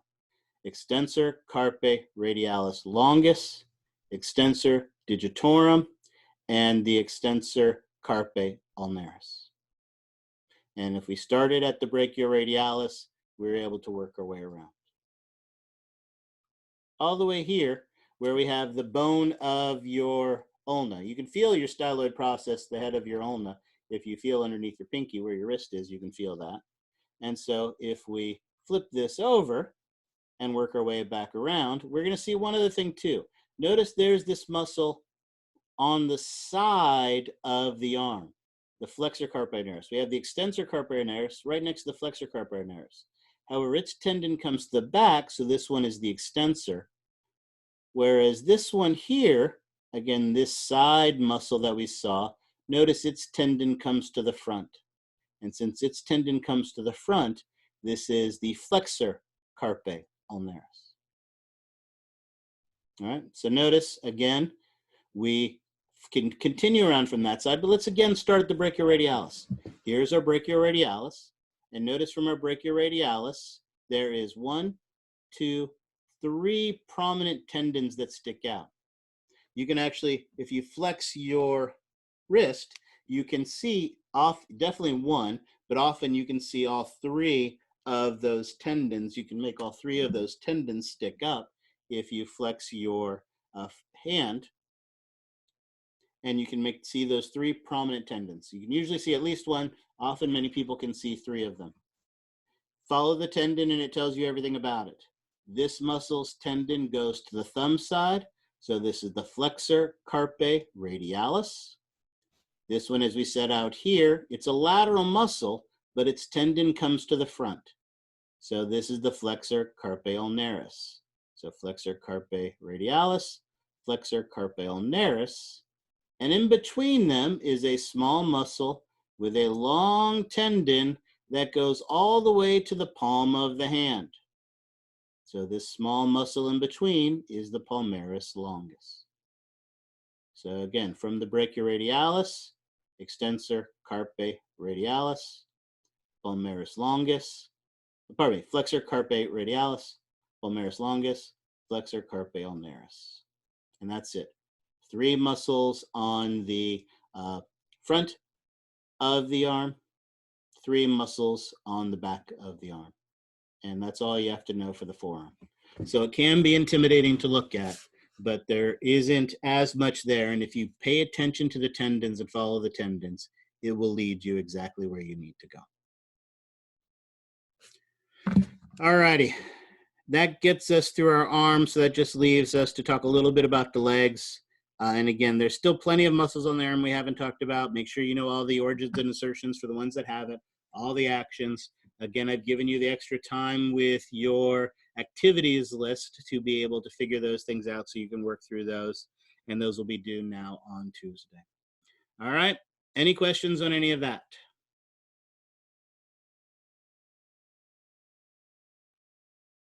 All right. Well, that is all I have for you for today.